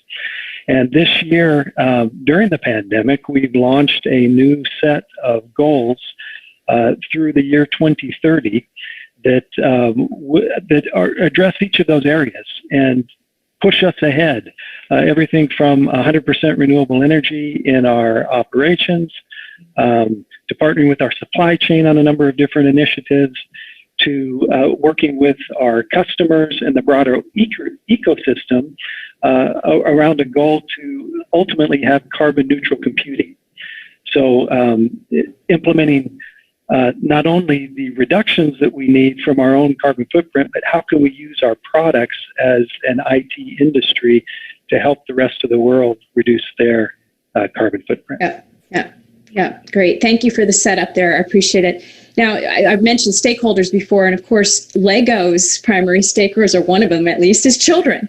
So Tim, how have the environmental challenges affecting children influenced the approach that your company is taking on sustainability and climate commitments? Yeah, thanks. And thanks for having me along for this session. Of course, we're about children. We're a toy company, predominantly delivering toys to children, but also increasingly adults during lockdown, as well as super popular activity during lockdown. So we put kids right at the center, and I think we always have done. Our motto is inspire and develop the builders of tomorrow. And I think we feel very, very strongly across the company that the actions we take today as a company impact children as they grow up, and the children of the future, the adults of the future, the policemen and women, the firefighters, the doctors, the nurses, the mums and dads are kids today. And so what kind of planet do we want for them? But also, how do we want to inspire them to take action, to follow some of the work that we're all starting on sustainability, probably to solve some of the challenges we've unfortunately as a society left them as well. So there's two parts to our journey. Is one, that we want to inspire kids, but the other part is that we also want to put them at the center and learn from them. And just as an example of that, every 3-4 years we do a materiality assessment. So we go out to all of our stakeholders, our customers, our government partners, and we say, what is it you want from us on sustainability? What should we be doing to meet your needs? And the company we had to support us on this, this time around, we said, we'd also like you to ask children what they want the Lego Group to do and what they want society to do. And the company said, well, that's really interesting. We've done lots of these materiality assessments before for lots of big corporates. Never have we been asked to talk to children. And we said, well, of course, that's what we're all about. And we got some amazing input, as you would expect, very, very passionate, the need for all of us to do more, to work harder, certainly things that inspire us. And I think the letters and the input that the kids and young people had, we read out at our leadership conference as the start of our new sustainability strategy. And like, guys, this is why we're here. This is what it's all about, and it's really helped us focus on our mission to make Lego a zero impact company. Thank you. That's great. I didn't know all that. Thank you very much for that. And as we look at this decade ahead of us, I want to hear from each of you on this one. Where do you feel is the biggest chance that you have to accelerate action, right? So one thing that I'm hearing a lot about is scope 3, right? The supply chain. And the customers, if you will. So where do we feel, I'll start with you, Todd, where do you see the most opportunity to accelerate? Yeah, I think there's two areas that immediately come to mind for me. One would be the supply chain. How do we drive more partnerships? Because you tackle issues such as climate change. No one company can do that. No one government can do that. No one country can do that. And so as corporates, what can we do? Well, we can work with our supply chain. We can get as many people involved around a common goal, common vision, and try to get there collectively. So I think that's one. The second one, I think, is policy. As I mentioned before, no one government, no one country is going to solve this issue. And so I think from a business perspective, having clear policies around where we're headed in individual countries, as a world in general, is also very powerful and very important for us as we do our planning and we do our forecasting and we do our investing, not just for today, but for the next decade. What are those policies going to be so that we can effectively plan? So supply chain and policy, I think, are two areas that we really need to accelerate to help us get there. Just before we go to you, Tim, just a quick question on the latter, Todd. So what is Intel doing to affect that policy? So we, like many other companies, are actively advocating for clear climate policy, including from the U.S. government.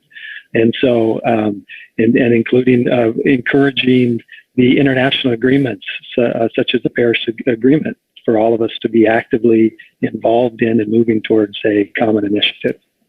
Great, thank you. Tim, where do you see a chance for LEGO to accelerate? Yeah, and to follow on from Todd, I wouldn't argue with either of those two. I think, the technology by and large is known, certainly around climate. We have renewable energy. We would like some areas to be more efficient than they are today, and that's work in progress, and solar panels have improved their efficiency. But by and large, the technology is known. There's some work to do on energy storage still. But really, it's about reaching out into the supply chain. 90% of our emissions are in our supply chain. We run our own factories, but that only accounts for 10% of our footprint. Within our overall emissions, the biggest chunk is materials, and so that's where we've really heavily invested. The plastic that we buy and the cardboard that we buy for packaging, about 40% of our total 1.2 million tons a year is materials. So we set up our sustainable materials journey in 2015. Quite some time ago around plastic and finding new sources of plastic. You mentioned plants from plants. That was one of our first successes, making all of our trees and flowers and plants from sugarcane material. And of course, it's another source of carbon molecules in the plastic, and it's a bio-based source. But really what it's allowing us to do is to reduce that carbon footprint. We've got about a 20% reduction in carbon footprint of those materials from introducing bio-based sources. Similar from recycled materials, as we're trying to refine them and bring them in. They are difficult from a quality and safety point of view. But really supply chain and exactly as Todd said, policy and really focusing on harmonized policy. Climate change we all know is it doesn't respect boundaries. And we need policies that don't respect boundaries, that are as harmonized as possible around investment in renewable energy, support for that, and also around offsetting where it's relevant as well. And there is a place for offsetting. It shouldn't be the first point of call, but it is a relevant part of the journey. Now, you both pointed to policy. I'm curious what other mechanisms really need to be in place, right? So let's go to renewable energy, for example. What barriers do you see, and how are you seeking to overcome them? Todd, let's go to you first on this. Sure. Yeah. That's a great example. We ended the year last year at 100% renewable energy in the U.S. and Europe, but only about 70% globally. And the reason for that is that there are simply we don't have the same opportunities in some of the countries where we operate. The mechanisms, the policy mechanisms aren't in place yet to enable broad purchase of renewable energy. As Tim said, in many cases, the technology is there. We know how to build a solar farm. We know how to build wind farms and whatnot. And now we need the subsequent policy established such that companies can tap into that and can begin purchasing.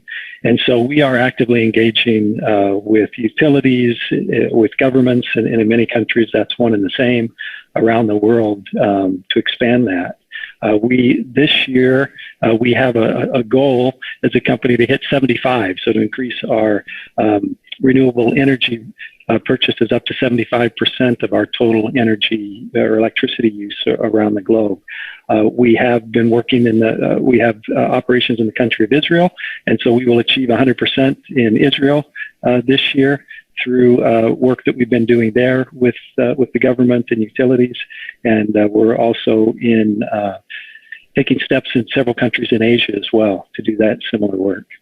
Yeah, I'd love, Tim, I'd love your thoughts on this, but with a slightly different topic. Can you talk about waste management and recycling? Because that's clearly, as a consumer company, that could be one of the things that you're dealing with the most in terms of a mechanism that could be in the way. Yeah, absolutely. And I think we can come at it from both angles. Certainly waste in our own production. We We have a really high recycling rate in our own production, Robert, about 92% of our waste we recycle. But again, we have factories across the globe working out where that goes for recycling, how it happens, what restrictions are placed is very important. I think on the consumer side is where we focus a lot. We try and, our products last a long time. They're highly compatible since 1958. They all fit together. So we don't have a waste issue, particularly with the products, but certainly with packaging, and what we're looking for always is harmonized guidance on packaging. So, the move away from plastic packaging, we believe is the right thing to do, but into what? And, paper packaging for sure is the right way to go, but how much recycled content, where should it come from, what sort of standards are people looking for? And also the recycling label. I think that's one of our big challenges. We want to put a label on the box that helps consumers recycle the box in the right way, tells them what to do and where to place it. There's a great label in the US, the How to Recycle label, which we use in partnership with all of our retailers. But we struggle across the rest of the world through language barriers and all kinds of things to find a single harmonized label. And we make generally a one product for the entire world. So it's really important that we try and find, and we work with policymakers to try and find a harmonized way of doing that. Great. When we talk about supply chain, that by virtue of the discussion means collaborating, right? These are your partners. It means negotiating with an organization to get them to do things. So I'm curious what the role of sort of pre-competitive collaboration across an industry or a supply chain, how important that is in this movement to accelerate. I'll throw that out to both of you. Todd, go ahead. I was going to say I'll let Tim go first. I've been doing all the talking. So Tim, go for it. I'll follow. No, I think pre-competitive. Of course, I mean joining forces is one of our sort of key themes on our sustainability mission. Joining forces with children, with parents, and also with other companies. We're not a huge purchaser of raw materials out there in the market. About 90,000, 100,000 tons of plastic a year. But what we are is a very visible brand. So we are able to partner with people using our brand to partner with companies, our material suppliers from big material supply companies right down to the small level, and also reaching out to other brands, leading consumer goods brands, trying to sort of crack this challenge on sustainable materials, particularly. That's sort of our biggest headache. When we said the technology is known on energy, on materials, it's less well known, and certainly not at the precision. We're down at sort of 2 microns molding tolerance, less than the thickness of a human hair. You need these bricks that fit together and also come apart with a child can take them apart. So it's really tight tolerance. And finding sustainable materials to do that, partnering with industry is super important. So we look out there in the car industry, they're using a lot of hard plastics. As you'd know, if you've stepped on a Lego brick, we're generally in the harder end of the material spectrum. We look to the car industry for hard plastics. We look at some, big furniture manufacturers, anywhere where we're sharing, the IT industry, where we, for casings, where we're sharing that kind of technology. And also, we've always been open that we want to partner with toy industry as well and figure out some of these challenges. And then, some of our areas where we're using softer materials, we're partnering with apparel industries as well. So partnering with big and small companies, feeling the energy and trying to crack some of these solutions together in that pre-competitive space. And I think there's some great examples out there. Starbucks and McDonald's partnering on sustainable cups, in a competitive environment in the coffee industry, but really saying we have a problem that we need to solve and joining forces to do that. So we're going to return to collaboration at the end with you, Todd. But first, before we go to a couple of audience questions, I wanted to do a little rapid fire with the two of you. Todd, how much do climate considerations inform the broader strategic decisions at Intel? Yeah, they're very much intertwined. As I mentioned, we just launched our 2030 goals. We call it our RISE framework: responsible, inclusive, sustainable, and engaged. That was an exercise that was iterative with our CEO, with our executives, And it encompasses everything from our supply chain work to our operations to our product design and work with our customers. And in fact, we have tied a portion of all of our employees' compensation, our annual performance bonus, to various sustainability indicators for, I think, the past 8 years or so. This year, we have indicators around our water conservation and renewable energy that ultimately at the end of the year, if we achieve those or not, will impact all 110,000 of our employees' compensation. Yeah. So linking those two, I think really helps. Well, and that was one of the audience questions, by the way. So I actually want to ask Tim: does LEGO also compensate employees for sustainability actions? Yeah, we have a range of measures, and similar to Todd, where we look at where we can drive the most impact. So down in our operations and facilities, of course, they're more leveraged around the carbon and energy than they would be in the design area. But yeah, that's how you can, one of the powerful levers where you can make change. But I think one of the things we're starting to look at is bringing in an internal cost of carbon as well to help better deploy our investment around carbon abatement. Across the globe where you have different carbon intensities of electricity grid, it matters that you focus on a country that has a carbon intensity twice of another country. You can save twice as much carbon per solar panel, if you like. So we're using a lot of different mechanisms.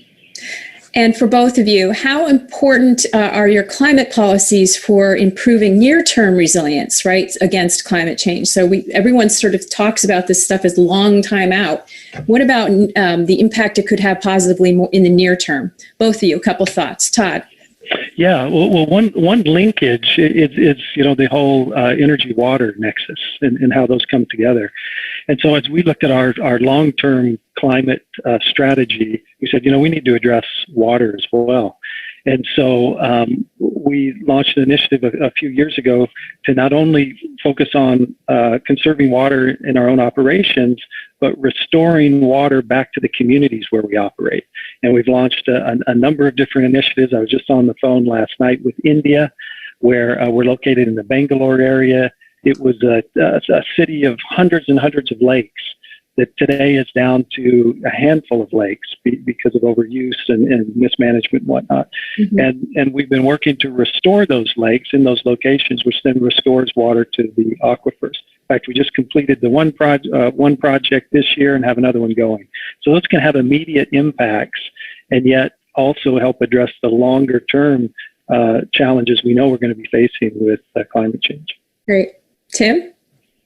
Yeah, I think that through our parent company, the direct investments we've made, we've invested just under $1 billion in renewable energy assets. So offshore wind parks, we have 2 of those, as well as, putting solar panels on factories. So we have 11 megawatts in construction and 22 megawatts in the pipeline. And, our goal is to put solar panels on every single factory and, cover the roof.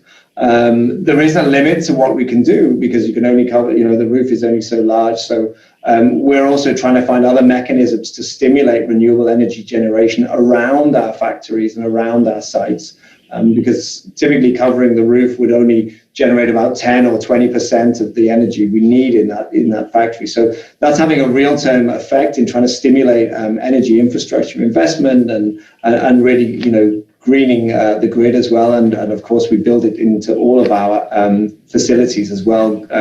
Plant green roofs with plants on them or solar panels and insulation. And, we're doing a lot in our construction as well for the near term. So we have one more audience question. Succinct answers, please, because we're running short on time. How important is it to set shorter term goals, like 2025, in order to spur climate action, as opposed to just the longer ones? We've been talking about 2030, but most people talk about 2050. How important are those shorter term goals? A couple thoughts from each of you. Todd. Yeah, it's critical. So with our 2030 goals, we have annual milestones as well.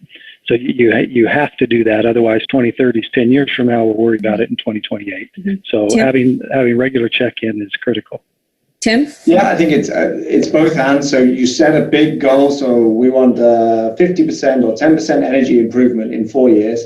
And then you set those intermediate goals. I think you need the vision, the big, bold vision at the end. And then you need to chunk it up and say, I expect 2.5% every single year. Yeah. Got a minute left for each of your final answers. I want to start with you, Todd. Mentioned before collaboration, right? And one of your goals is a collaborative goal across an industry. So why was that important for you to do, and how are you going to get there? Yeah, you're exactly right. We have several collaborative initiatives that we're kicking off. One that I referred to is carbon neutral computing. The reason that's important is because at the end of the day, with climate change, again, one single company is not going to be able to solve this. And ultimately, we need to get to a future where computing, which is proliferating everywhere, needs to be carbon neutral. If the world needs to get to carbon neutral, we do as well. We need to do that as an industry. And so kicking off that initiative is critical to the success. Mm-hmm. And for you, Tim, what makes you optimistic that you're going to reach your goal? Yeah, of course, it's going to be children, and I think the letters that I get, and I try and write back to every kid who writes to me, and the energy and passion. And I recently did a children's climate summit, and the challenges they laid out for companies and governments were not the sort of the standard things you would expect, which are, we must address the climate or take plastic out of the ocean. And of course, all of those things are super important. They were really specific. They were talking about protecting carbon sinks in peatlands and better agriculture infrastructure. And these are kids, 8, 9, 10, 11, 12 years old. The knowledge they have, the passion they have, and the voice that adults are now listening to, that makes me hopeful for the future. Mm-hmm. Mm-hmm. Well, I think that's a great note to leave this on. We have not enough time to and answer another question, but let's do it for our children. We need to accelerate. We need to take action now. Get working. Thank you so much to you both for being here for us today, and going to turn it back to the audience. Thank you. Thank you, Heather.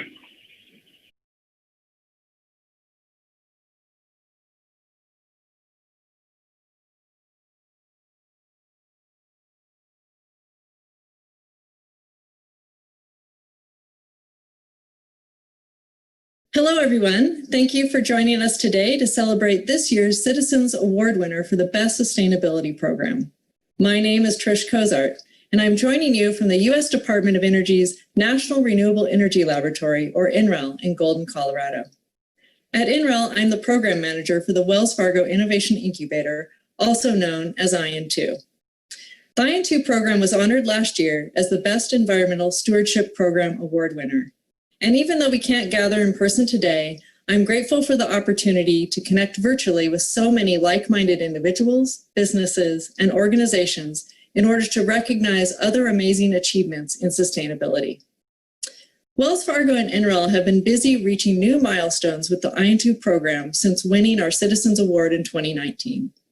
IN2 is now a $50 million collaboration between our organizations that works to identify, validate, and advance promising cleantech startups with the goal of de-risking them for investment so these high-impact innovations can get out into market as fast as possible. The program aligns creative entrepreneurial solutions with robust resources with a focus on minimizing the energy and environmental impact in the commercial building, residential housing, and agriculture sectors. More specifically, IN2 helps early and mid-stage clean technology startups overcome common market barriers by delivering $250,000 in non-dilutive funding in the form of technical assistance from expert scientists in our world-class lab facilities. There are currently 46 startups in the IN2 portfolio, and since joining the program, these companies have raised a collective $383 million in external follow-on funding, equivalent to an average of more than $33 for every dollar awarded by the incubator. And since launching the program in 2014, 100% of the startups that we have selected to participate are still active today, and the majority are commercially ready upon graduation. Now, I don't need to explain to this group why innovative technologies and fresh perspectives are now more critical than ever before. Sustainability is no longer relegated to a certain individual or industry. It is our collective responsibility. And cross-industry collaboration and leadership, like the kind we are seeing from today's nominees, are critical for addressing our current challenges. It's truly rewarding to have the opportunity to impact the lives of so many entrepreneurs and benefit so many industries through the IN2 program. Advanced Auto Parts, General Motors, and MetLife are today's well-deserving nominees that are also working diligently in support of our common goal to promote sustainable practices. I'd like you to now turn your attention to learn more about their work.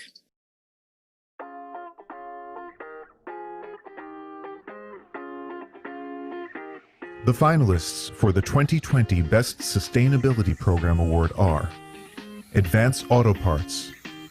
Advanced Auto Parts partnered with Good 360 in 2016 to launch Driving Hope, a program that diverts excess products from landfills and waste facilities by donating them to automotive skills-building nonprofits and vocational programs offering training to reverse the technician deficit. Since 2016, total donations have reached 1,700 tons, the equivalent of more than 180 semi-trucks filled with parts and supplies, and expanded its support to training organizations through volunteer efforts by Advanced Auto Parts employees and suppliers. General Motors. General Motors has committed to source 100% of its electricity needs from renewables by 2030 in the US and 2040 globally. Solar investment in Tennessee generated electricity equivalent to the amount consumed by 18,000 homes annually. In Michigan, GM committed to 500,000 megawatt-hours of solar electricity to its wind power investment. Combined, this wind and solar supply is equal to the amount of electricity consumed by 100,000 homes. MetLife. In 2016, MetLife became the first US-based insurer to achieve carbon neutrality, and by the end of 2019, MetLife had met all of its 2020 goals. The company reduced its annual energy consumption by 33% and its location-based greenhouse gas emissions by 27%, exceeding its targeted reductions of 10% by 2020.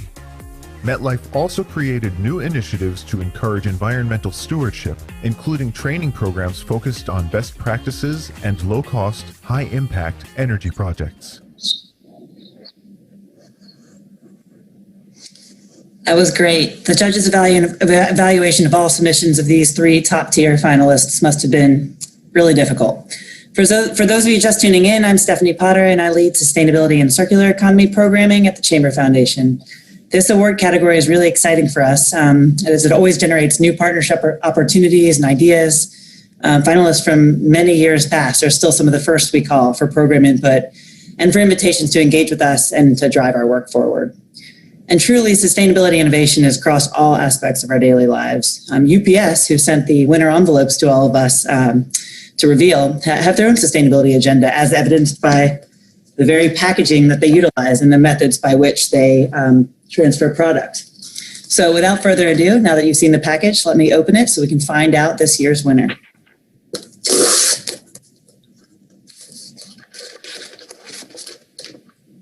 And the winner is Advanced Auto Parts. Congratulations.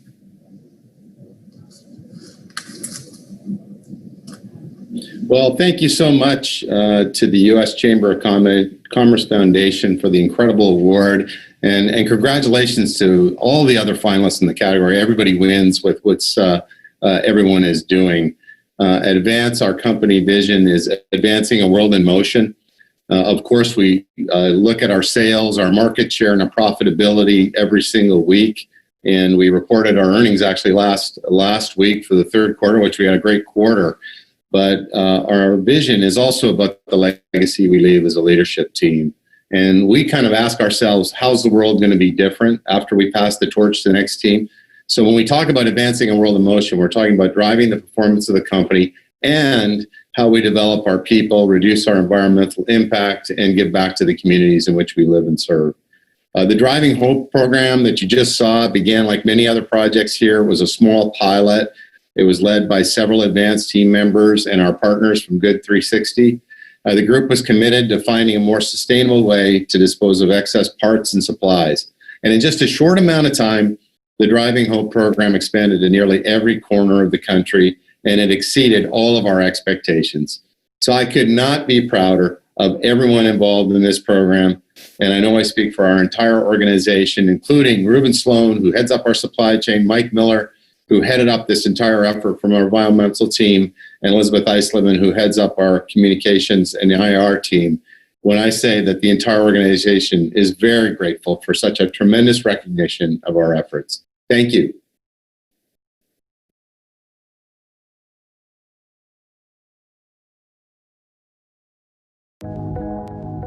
Can you talk a little bit about the competitive landscape? What do you see as the biggest blockers for you to scale your business? What's your plan to get market adoption? It's really giving athletes a place at the table and allowing them to be part of the decision-making process. How can we create legacies that go beyond your playing years? If you have something that you're passionate about or you're curious about, stepping out into that new sphere and not being an expert is okay. I started a Minority Entrepreneurship Institute. I've committed over $2.5 million helping close the economic and educational gap. No other union is really doing what we're doing right now, working with startups, early stage companies, large scale companies, and really thinking creatively about how to be more inclusive. All the ladies in the room, can you stand up? How about the minorities here? I think it's like over half of representation, and it's a beautiful thing.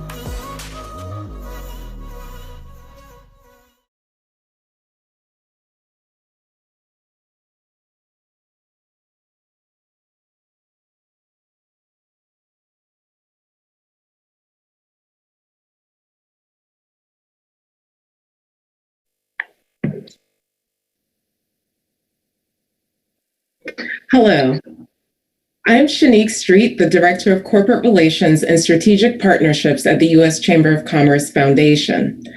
I would like to introduce Maury Wolf, Assistant Vice President for Corporate Responsibility and Public Affairs at Cox Enterprises, and Steve Scabello, President of NFL Players, Inc. Thank you so much for joining us for today's panel. Entrepreneurship is a key component of thriving communities and societies.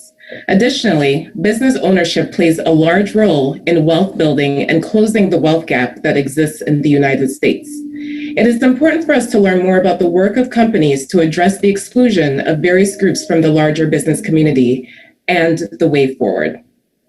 So today, we want to spend some time learning from companies working with entrepreneurs to grow and scale their business.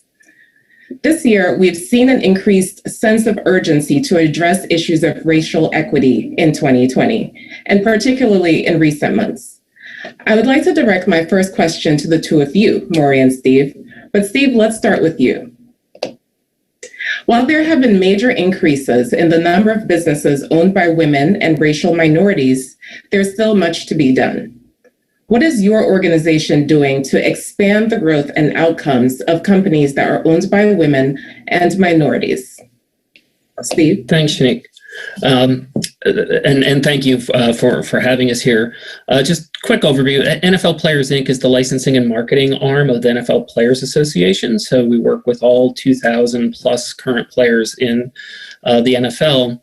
And the video that you showed up front is from an event that we've run for the past 4 years during Super Bowl week called Pitch Day.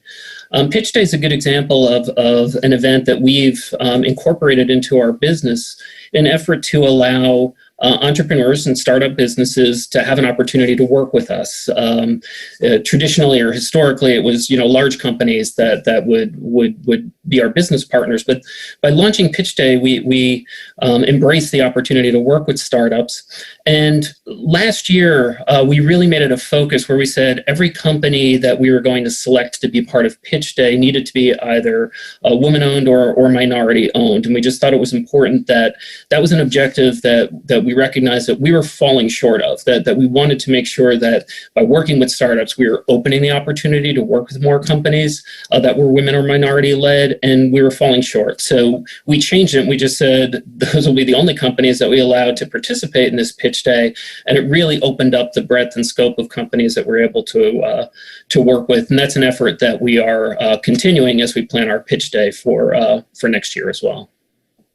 Thank you, Steve. That sounds amazing, and that you and your team have been doing the work on these issues. Maury, I turn it over to you. Yeah, thank you. And I echo Steve. Thanks for having us today. Really appreciate it. Some background for us is probably helpful also. So Cox Enterprises is a conglomerate. We are a family-run company, a private business, and we have two major divisions, one of which is Cox Automotive, so things like Kelley Blue Book and Auto Trader, and the other is Cox Communication, which is internet and broadband. And in this role as a conglomerate, we are always looking for the future. And one of the great things about a private company is you really think generationally, you really think long-term about what we need the market to do, what we want our hometown of Atlanta to be like in order to meet our growth projections. And one of the things that we noticed a few years ago is that we really felt like there was a strong interest and appetite and need to bring innovation and the startup community to Atlanta. Not with the particular mindset that we would acquire the businesses, but that with the idea that by bringing that kind of innovation, that spark, the excitement that comes with it, the brains and diversity and energy, that would really by default help us grow our business and bring the right talent to our hometown.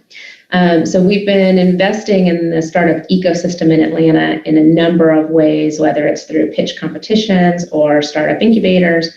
And the one that's sort of our mega investment is our partnership with Techstars, where we bring 10 companies in through a 3-month incubator, and they're set to grow about 2 years within that 3-month period.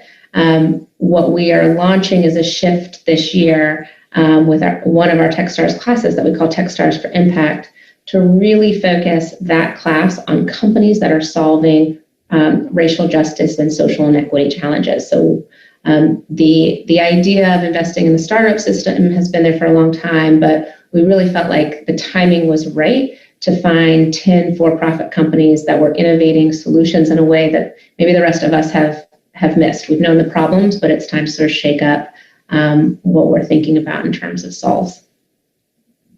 Great. Both of those programs sound amazing, the work that you're doing with Techstars, and Steve, the work that you and your team have been doing with Pitch Day. How would you say, as I mentioned, 2020 is the year where there seems to be an urgency in terms of addressing these issues. What were the conversations like for you and your team in terms of working to address these issues? I'll start with you, Steve. Okay, sure. Thanks, Shanique. Our team's goal was really to just make sure that above and beyond doing the special events like a pitch day and ensuring that we're focused on minority and women-owned businesses being endemic part of that. It's looking at our core business and how do we make sure that when we're looking at companies who are applying to become our partners, and that's either a licensed good or service that they want to work with a group of NFL players, how do we just make sure that diversity and inclusion is a core component of the criteria that we're looking at, and we're making this a primary thought, right? This is something that is just critical to us, critical to the player membership that we represent, and it goes beyond some of the things that we typically look for in our partners, right? What's the fit with our business? What's the fit for sports? And how do we set a platform so that those companies have a chance to work with us, work with our players? A lot of NFL players, a lot of athletes have an entrepreneurial focus and are themselves going to be future small business owners. So how do we make sure that we're introducing those players who have that type of mindset to some of these small businesses, offering that as a handout? It's kind of a win-win, right? So that those players who are interested in becoming entrepreneurs have a chance to help small businesses get up off the ground. And likewise, if companies see a fit for having a player involved in their business to help them launch or break through and get to that next level, that we become the platform to connect those businesses and those players. Okay. And Steve, I would say, I think I've seen a number of commercials where some of the players have, supported small businesses. I believe it was about cupcakes, and I questioned whether or not those players ate those cupcakes. Sure. On the probably on the cheat days, but you have to sample the product to make sure that it's good. Certainly. And Maury, tell me more about what the conversations were like on your team. Yeah, I'm distracted by the thought of those NFL players eating the cupcakes too. But the conversations, I'm sure they took a bit of a similar tone to what Steve described. You look at your company and you realize how much work you have to do yourselves and wanting to get your own house in order. And Cox has played in the community and the equity space for a really long time and has made great progress. We've always had programs to both train and help small businesses get certified so that they can not only benefit as a part of our supply chain, but others. There's a number of things we had done, but years like 2020 really challenge you to make sure you're looking in the mirror and being really honest about what opportunities you still have. When we looked at Techstars, this was a real opportunity where our managing director of that program really came to us and sat down and highlighted, there's a way to look at this differently. All the corporations are doing the work that they really need to be doing and is probably long overdue around looking at their own diversity statistics and equity and do your people really feel included. And that's important work. There's also an opportunity to look at things differently, and that's what we got really excited about with Techstars. Thinking about Atlanta as the home of the civil rights movement, thinking about the diversity of businesses and the diversity of our people in Atlanta, bringing the companies that we know will be shoulder to shoulder with us, the other corporations that would be willing to help step in. And we really thought there might be a new way to look at solutions. And so the pivot to make this entire class of Techstars companies focused on this one challenge was a bit of a gamble. We weren't sure how many applicants we would get, but we've been overwhelmed with the response. We're finalizing the pool now. And I think the conversations were really about that feeling of inspiration that we could find solutions and change in this next generation of entrepreneurs. I mean, as Steve said, there's whether it's the players or whether we're getting them from tech companies, I mean, there's this whole generation of better and new ideas that we can foster to figure out how to solve some of these really big problems that we have not overcome yet. Thank you. As you spoke about, addressing some of the problems that exist in our society, one thing that we have noticed is that crisis oftentimes breeds innovation. So, as you mentioned, that what kind of shift have you seen in the types of startups and types of businesses that have applied for the Pitch Day program, Steve, or for the Techstars for Impact program? Have you seen such a change in this recent cycle? And what does that look like? Sure. I'll answer just in terms of Pitch Day. We've seen across the spectrum companies that we're going to welcome to pitch and hopefully have an opportunity to work with us. Consumer packaged goods, experiential, entertainment, gaming, and tech. Some of the areas that I think are really in need of now kind of a refresher to see what will look like in a post-pandemic world are youth sports. So we're talking to some companies in youth sports, and then health, safety, and performance. Fitness trackers, personal trackers. How are we tracking our data? These trackers can actually help some of them you be aware of changes that might indicate if you've contracted COVID. So these are things that I think we're just paying more attention to, even direct to consumer, right, and the ability for companies to bring their goods directly to the audience that they're trying to reach. So while we're always open to working with a broad spectrum of companies, I think some of those like the youth sports, health and safety, and then direct to consumer, we've seen a little bit more of that in recent months.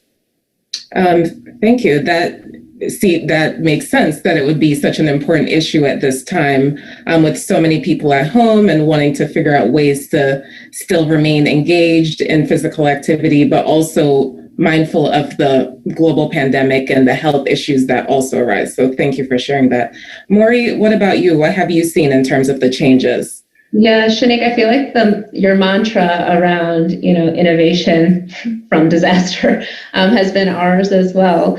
And Steve, I'm really excited about the things that you mentioned. Some of the other stuff that we also saw was from our previous class, which actually we had a Techstars class in session when the pandemic hit. So we had all these entrepreneurs who had moved to Atlanta and uprooted everything, and then we had to go completely virtual. And that's, when you only 12 weeks, losing time to do that is pretty drastic. What we were really interested in was how many of them that were really in the education technology space really flourished and continue to be seeing really accelerated growth. I think similar to what Steve was talking about and like the health and wellness and side of it, we all know how, you can see from my background, how challenging it is when you are now homeschooling and working at the same time. So the applications and tools that had been a part of our class sort of as a happy accident around education and at home learning or how to get kids active for brain breaks in the middle of the day have really taken off. They were selling to schools and now they're selling to parents, but they're able to really pivot. The entrepreneurs are able to pivot. We, as I said, haven't finalized our class for the next round of Techstars, but for a flavor of what we're seeing, and I think is really representative of the market, we've seen a lot on equalizing healthcare access, since we know minority populations are not equally served in this space. And so what tools and apps and matching resources are out there. We saw a number of tools around how to connect and have your voice heard with government officials. So how can you direct connect and understand who's making choices on your behalf and how might we incentivize that?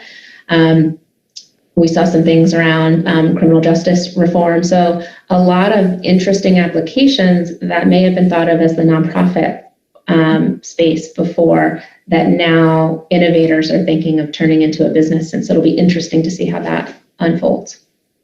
Definitely. You mentioned quite a few interesting topics that you've seen highlighted in the application process, the criminal justice issues, health and wellness, and also just innovative approaches to healthcare. So I can only imagine what kind of applicants you'll receive moving forward. Another question for you, both of you have spoken about your work with Pitch Day and your work with Techstars, and it sounds like there's such an interesting alumni network that you must have. How has the role of the alumni evolved for the Pitch Day and Techstar alumni community? Start with you. What's great for us is the ability to welcome some of the winning companies back, right? So some of the companies that were just getting started and pitching their ability to work with us, we bring back in future years to serve as panelists and judges and mentors, right? And to be able to give real world examples to the companies who are now pitching about here's how you can work with NFL players to help get your business off the ground. One of the companies that was a winner in an early year, we provide marketing support and we'll pay for a player to serve as an endorser. And one of the companies that won was able to bring an NFL player into a sales meeting that she had with a grocery store. It was for baby food, a healthy brand of baby food. And the player had just welcomed a new child into his home. So he was able to talk about why this healthy food was important to him and was really able to help that small business owner make her case to a major retail chain, and she was able to successfully sell her product in. So now in a future year, we invited her back so that she could be a panelist, she could be a judge, and then she could help mentor those future winners and how to go about deploying the prizes that we're able to offer. Okay. Baby food, that's a new one that I didn't expect to hear mentioned. Right. But it was a great company. It was a great pitch, and she earned the victory. Wonderful. Maury, what about you? What have you seen in terms of the evolution of the alumni network that you work with? Well, I'm really jealous of Steve's endorsement opportunities. We don't quite have those in our alumni network. We may have to join forces. we see very similar things. I mean, this is a very giving community, and I think there's a lot of, pay it forward and lift up those behind you. So our alumni network does very similar things. They come back to mentor. They come back to, sometimes we see them eventually sitting on the boards of some of the companies that are coming behind them. We actually have family dinner night once a week during session where we have a previous alumni come back and tell their story off the record, the successes, the failures, the ups and downs of startups. I think we all tend to latch on to the glossy stories at the end, the real success factors, and startups are really, it's a tough business. There's a very emotional cycle around how these entrepreneurs are doing, and many of them have put it all on the line for a big bet. So I think that's another component where we bring our alumni back to really be that shoulder of support and to help mentor on the business side, but also through that emotional journey that a lot of the founders are understandably going through. But I think you'd hear the same things from me and Steve because it tends to be such a giving community. It's not a hard sell to bring them back. Thank you. I know that, these are some topics that are oftentimes mentioned about entrepreneurship and just the difficulty of it, but also the importance of having a community of fellow entrepreneurs that they can lean on, as well as mentors in the space and sponsors in the space. So thank you so much for all the great work that you and your teams are doing at Cox Enterprises and the NFLPA. I know we're running short on time, but I just wanted to say thank you so much for taking the time today to share about the great work that you and your teams are doing. And, we look forward to working with you in the future and hearing about all the great things that you will continue to do. I have no doubt. Thank you. Excellent. Thanks, Shani. Thank you. Have a good one. You too.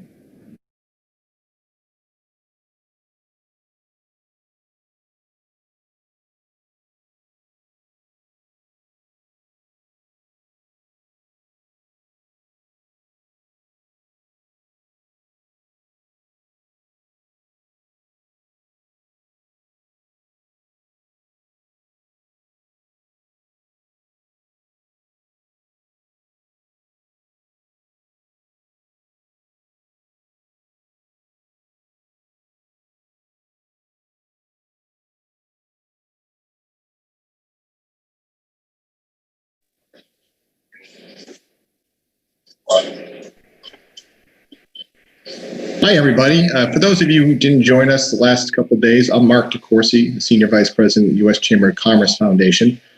In the next session, we're going to talk about technology and its role during this pandemic. Whether you're a business owner, a student, a family, we're all relying on technology and the power of it to discover new information about the virus, bring us into connectivity with each other, and to continue our daily lives in this ever-changing reality. And digital platforms like YouTube have been crucial, not just for disseminating information, but to make sure that diverse voices are heard. And that's why I'm so delighted today to be joined by Malika Saada Saar. She is the global head of human rights at YouTube, and she's got an impressive resume. She's been a human rights lawyer and advocate. She brings years of experience fighting for important issues from gender-based violence against women and young girls to human trafficking in children. She's been there fighting the good fight. She was named one of the 150 women who shake the world by Newsweek and the Daily Beast, and President Obama appointed her to his HIV/AIDS commission. Malika, thanks for joining us. Thank you. It's lovely to be with you. Well, Malika, I know that the viewers are wondering, global head of human rights, not every company has that role. Could you explain to us why YouTube decided to create it and your journey to it? Yeah, well, let me begin with my journey to it, because with all due respect, I did not become a human rights lawyer to go and work at Google and YouTube. I did human rights law because I believed in being able to do work from a legal perspective for human rights, for social justice. And I came out of law school with that commitment and did over 15 years of human rights work around issues of gender-based violence, criminal justice reform, racial equity. And after all of that time doing the work and being incredibly proud of the work that I was able to do around human rights, around gender-based violence, and ending the way we are hurt so often and in so many ways by gender-based violence and racial inequities. Google brought me on board to do human rights work. And it was really a remarkable opportunity to think through how can we use our products, platforms, and technologies to advance human rights. And with the thinking that, these types of companies need human rights lawyers.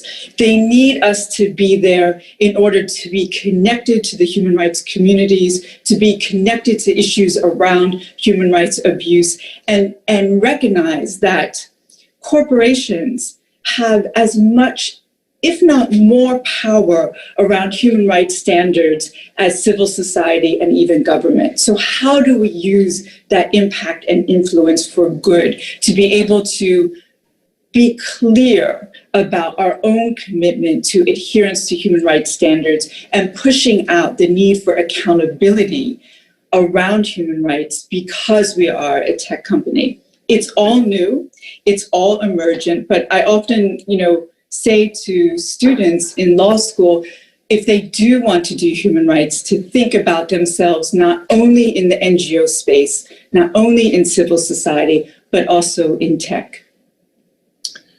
Well said. Malika, tell us, over the summer, YouTube hosted a discussion called Bear Witness, Take Action around racial justice. And you've also made a huge commitment to the Black community. Tell us about the programming that YouTube is supporting right now. So it's a $100 million commitment to racial justice, and it is the Black Voices Fund. And the idea, the commitment of the Black Voices Fund is to center Black artists and creators, as well as to tell the stories and narratives of racial justice. This is a 3-year commitment that we intend to leverage our existing commitment to Black artists and creators and think through more, how are we part of this dynamic moment in the country, this unprecedented moment around grappling with our history around racial inequity, and the moment that we are in to be able to be part of forming a more perfect union, to work towards racial equity, to work towards racial justice. And YouTube absolutely has a role in that and a commitment to that. We are doing that as part of the Black Voices Fund in centering Black artists and creators and racial justice stories.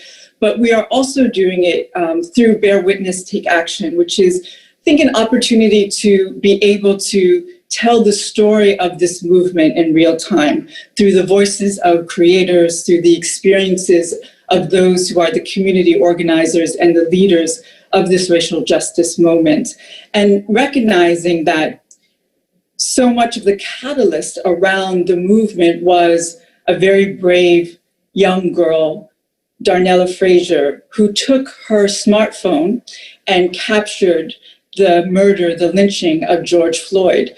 There is a real way in which technology forced us to bear witness to this moment, and that moment that we were able to witness, that horrible moment that we did witness, really has been the catalyst for an unprecedented movement. So we see the connection between technology and the movement, and we recognize our responsibility in it.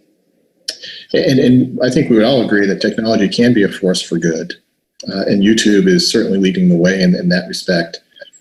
Now, we've got several hundred companies and nonprofits who are viewing this program, this conference, over these last 3 days. What advice do you have for them to leverage a YouTube platform if they haven't already done so, particularly around human rights, but even if some of the other efforts that they're involved in? How can they best utilize YouTube? Yeah. So, one of the things you get told as a human rights lawyer is that you have to document. And why do you have to document? You document the abuse so that the world may bear witness. And I think being able to use the YouTube platform to be able to bear witness and tell the stories of human rights abuses, as well as human rights victories, is very critical. And let me give you one example of how we've done that in partnership with the NGO community, because the work that we do in this space is very much in partnership with NGOs. So we did a project called Project Witness, another part of how we want to emphasize the notion of witnessing. And this project was to be able to work with criminal justice organizations and tell the story of children behind bars. And we told that story of children behind bars through the technology of virtual reality. So how we use VR to actually have the experience in first person of being a child behind bars, and the particular ways in which you can use VR to actually feel as if you are a child, because you can dwarf the perspective and everything around you feels big. And that's what we did. We used that kind of technology, and in partnership with the NGOs, worked with those who had the lived experience of being incarcerated as children to be able to tell that story with the full reach that YouTube has. And I think it's that kind of example of how YouTube can work in partnership with NGOs to tell the stories that we don't usually hear around human rights abuses, around the urgent need for change, whether it be children behind bars, as we did with Project Witness. We also just did a campaign with domestic violence advocates during the pandemic of I See You, working with these DV advocates to be able to use our platform to let others know who are impacted by violence during the pandemic that there are places that they can go to for help and support. I think that is a testimony to how we have a responsibility as a platform and an opportunity to be able to give voice to these movements for change and for social justice. Well, Malika, we've got less than a minute left. What is next for YouTube? What is the next big thing? Well, I think we're very committed to the Black Voices Fund and ensuring that it is work that when we are on the other side of this movement, we can say we played our role and we played it well and authentically. And I think there's also more work that we will be doing to, again, use our platform, our products, and our technologies to advance human rights work. Well, you're a model for the industry, Malika, YouTube, and I'm hoping other companies say we should be doing and following suit because YouTube is certainly leading the way. Malika, thank you for this insightful conversation. Thank you for what you're doing to advance human rights and all the efforts at YouTube. Thank you so much.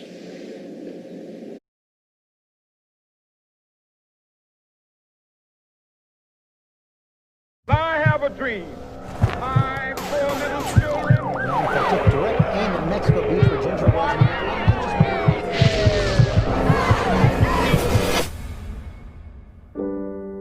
One person does not change a country. One individual alone does not move society forward.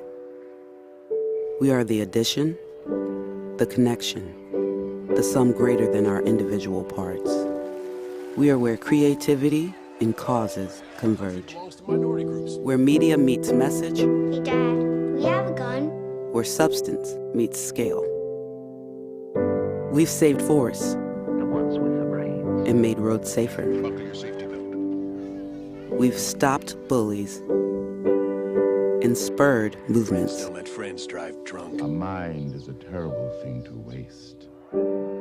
We've championed respect and shifted mindsets. I am an American. We settle for nothing less than a lasting impact on American life. We are the Ad Council, and together, we make progress.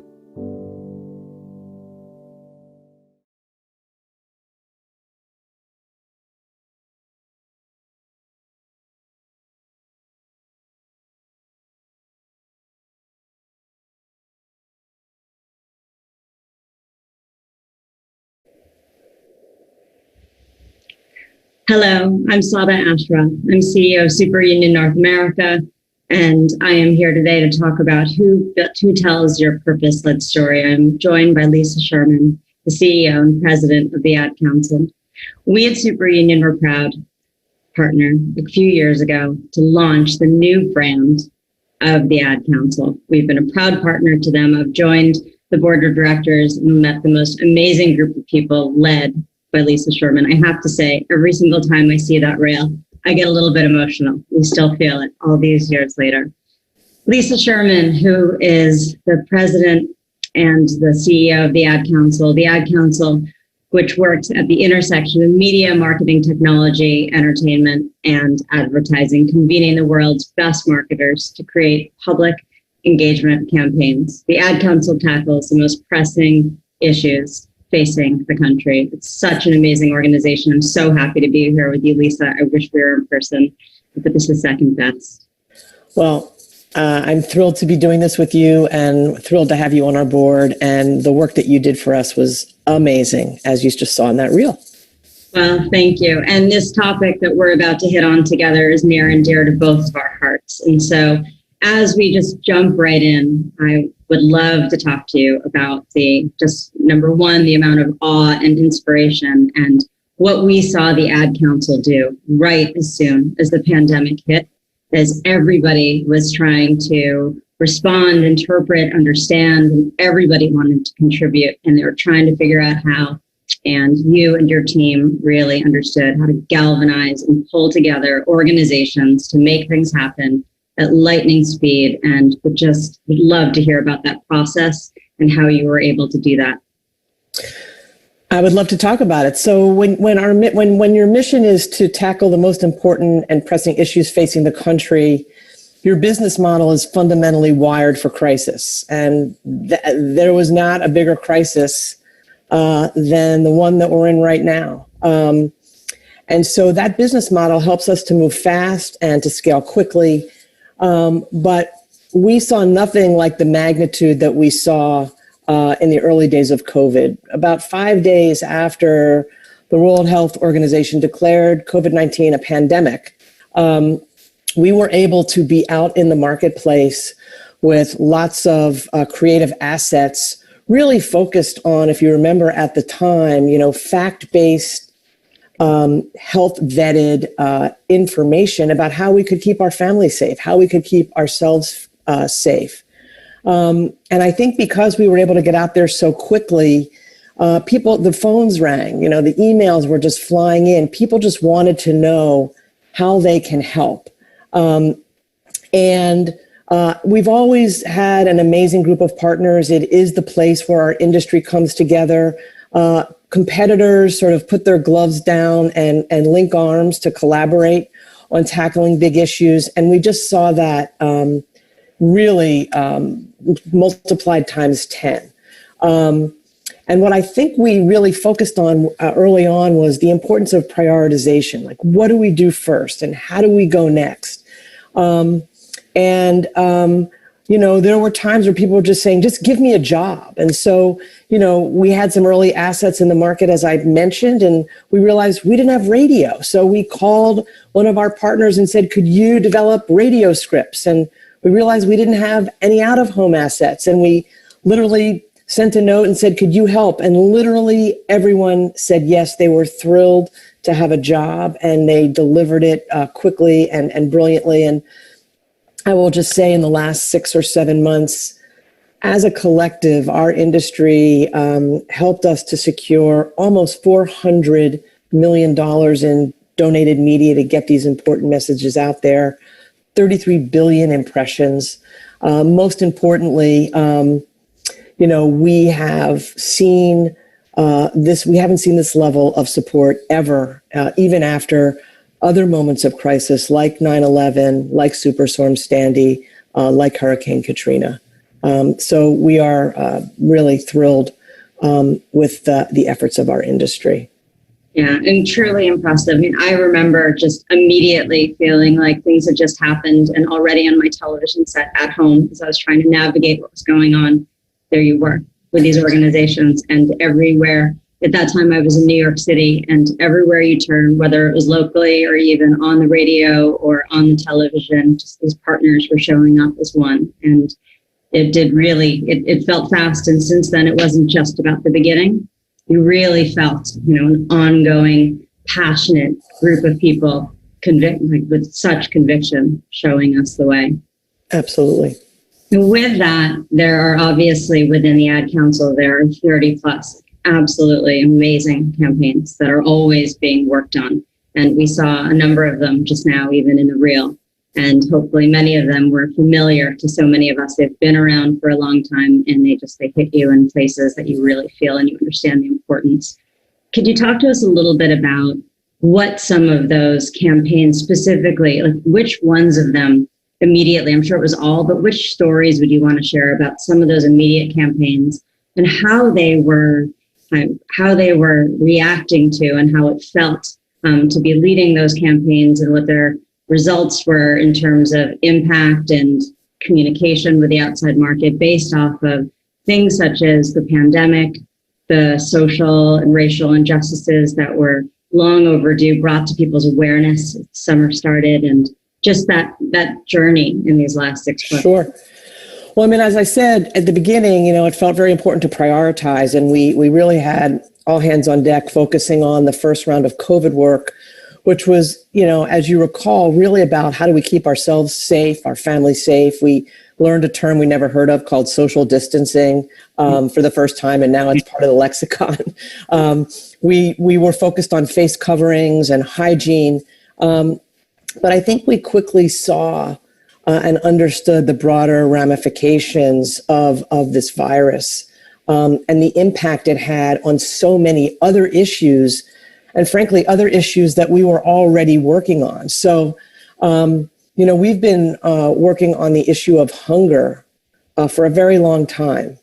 And I'm sure you remember, as I do, those horrible images of lines of cars waiting to get into food banks. And we quickly pivoted on our existing hunger campaign to support the folks at Feeding America and food banks all across the country to be much more specific to what was going on in that moment. As we found ourselves in quarantine, holed up with limited access to people and things, the issues of mental health that we've been dealing with for a very long time really became amplified.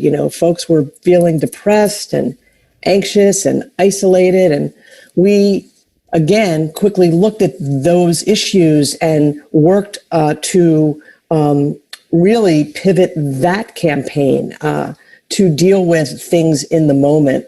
Caregiving and caregivers and the role that caregivers play, always an issue we've been working on for a number of years. It took on new meaning in the days of COVID, and it still does. And then, frankly, I will say that, there are some issues I didn't expect to have to focus on, but sadly, I think we saw in the early days and throughout this pandemic, the xenophobia that started to really rear its ugly head. I think one stat I remember, 2,000 reported incidents of discrimination and hate against the API community, the Asian Pacific Islander community. And we just felt like we had to do something. We just couldn't sit on the sidelines. And so we have a long-standing campaign called Love Has No Labels, which focuses on diversity and inclusion. And we did a hard pivot on that and went very specifically down the path of raising awareness about this discrimination and got that work out very, very quickly. We did the same after the George Floyd murder and partnering with Black Lives Matter. And so those were things that I would not have expected to be part of sort of pandemic related work, but sadly, those underlying prejudices and discrimination really came to the surface, and we just couldn't stand by and watch it happen. I can definitely see that. And even as a personal anecdote, talking about both speed to getting the messages out, as well as the things that each of us might have been experiencing from a standpoint of the Asian American, the biases. When I was starting to even feel it myself on the streets in New York, I turned on the television and I saw, okay, you're already one step ahead. You're aware, at least you're helping. And it's an amazing guiding force along those lines. And so would love to learn a little bit more, knowing the kinds of people that we also have together today in this actual conference, and thinking about leaders of different kinds of organizations and nonprofits as well, but just technology, all different industries. when people start thinking specifically about their own organizations and what this change has both meant for them and what they've experienced, can you share a little bit about what it was like for you in leading your organization? And we all know you to be a very open, honest, transparent leader, and some of the challenges that you might have felt in these last 6 months as a leader internally that you were managing at the same time as you were managing everything else that you were doing. How much time do we have? I think it's only a 20-minute session. We can start the conversation now and find this later for sure.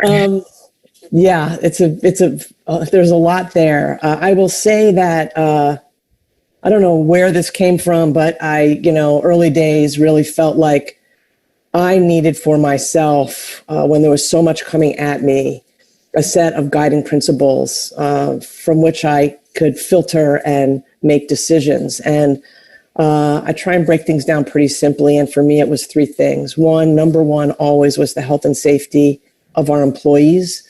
Number 2 was that I felt strongly that we had to continue to be able to fulfill our mission as an organization.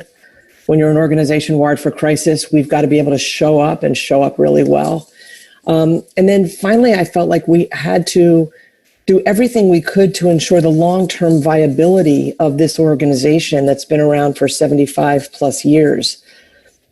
And I will tell you that, we were dealing with our own internal challenges, especially in the early days. One of our big fundraisers was a big annual dinner that is typically held in early December. And it was quite obvious back in, I think, April, that dinner was not going to happen. And so we had to make a very quick decision to cancel it. Now, that was worth millions of dollars in revenue to the organization. And so we had to quickly think about what we were going to do if your guiding principle is to continue to fulfill your mission and to ensure the long-term viability of the organization. What are you going to do to make up that money and generate new revenue? And our team came up with a really great idea to create a crisis response and recovery effort. And we went out to our friends and our partners and our board members, and they understood. They'd seen the work we'd already done and were continuing to do. They understood how the trajectory of the pandemic was going to take us well into 2021. And I can't tell you just how generous they were, how quickly they responded with incremental funding.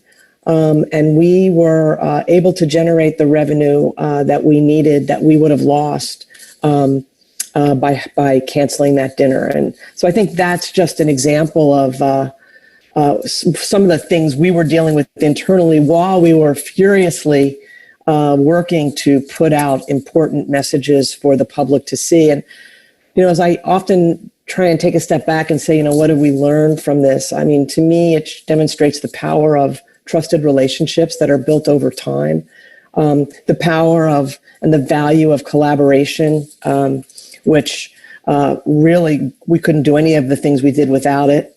And then I think, it was hard to be able to go to our employees with that news. We just canceled the dinner. We're going to be down millions of dollars. That means that we all had to make some personal sacrifices, in terms of our own bonuses and things like that. But we had to be able to fulfill our mission, and that was an obligation. So I feel like being radically transparent and honest as soon as we possibly could with everybody, I think helps to build the trust and get people sort of on board with what we had to do. And I'm very proud of our teams. I'm extraordinarily proud of our partners. It's just been an amazing year that way. Yeah, I can definitely see that. The group of people that you lead are people who, I come across in so many different aspects of my own career, and I always feel that there's a commonality of the types of people who work there, and a conviction to do the right thing, and an ability to just galvanize. Next thing you know, everyone's answer is yes. What more can we do together? And so it certainly has been impactful and so needed this year. So let's talk a little bit about next year quickly, because I think we all know that this year it's been a challenging year, and it's been a really important year for growth and development and reflection and consideration of how we can be moving forward. And so When you think about next year, and we talk to a number of the other leaders of organizations in this conference right now, what are some words of wisdom or some things that you would want to impart for those who either have purpose-led brands already or on the evolution or heading in that direction? Because we all know the importance of it, and to stand up for something and to be very clear and open and honest about that. What are different ways that they can be thinking about moving and leading their organizations moving forward?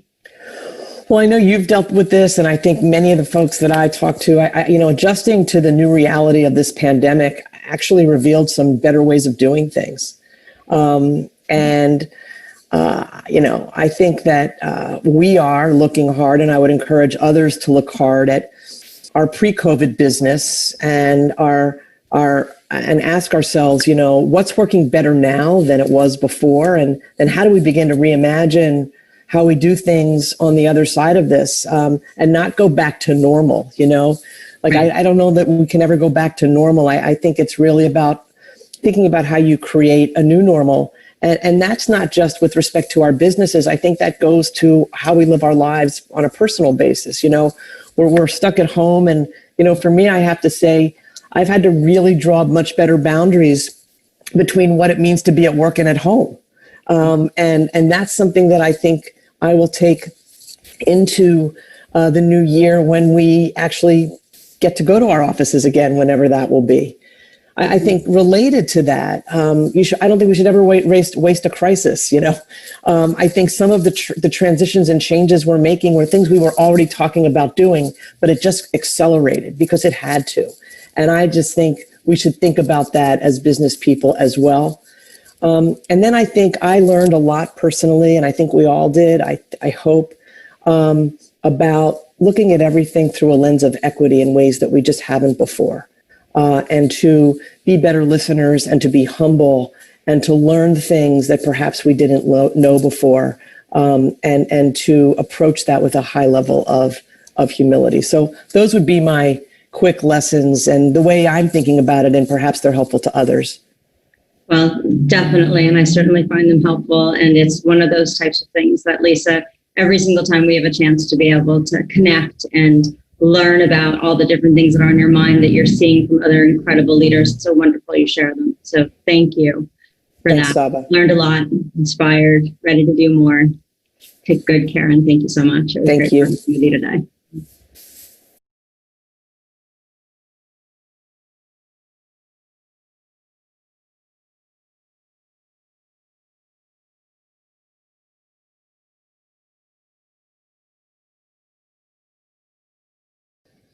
I'm Kerry Levanti, Senior Vice President of Corporate Responsibility and Culture at Berkshire Bank, a purpose-driven 21st century community bank headquartered in Boston, Mass.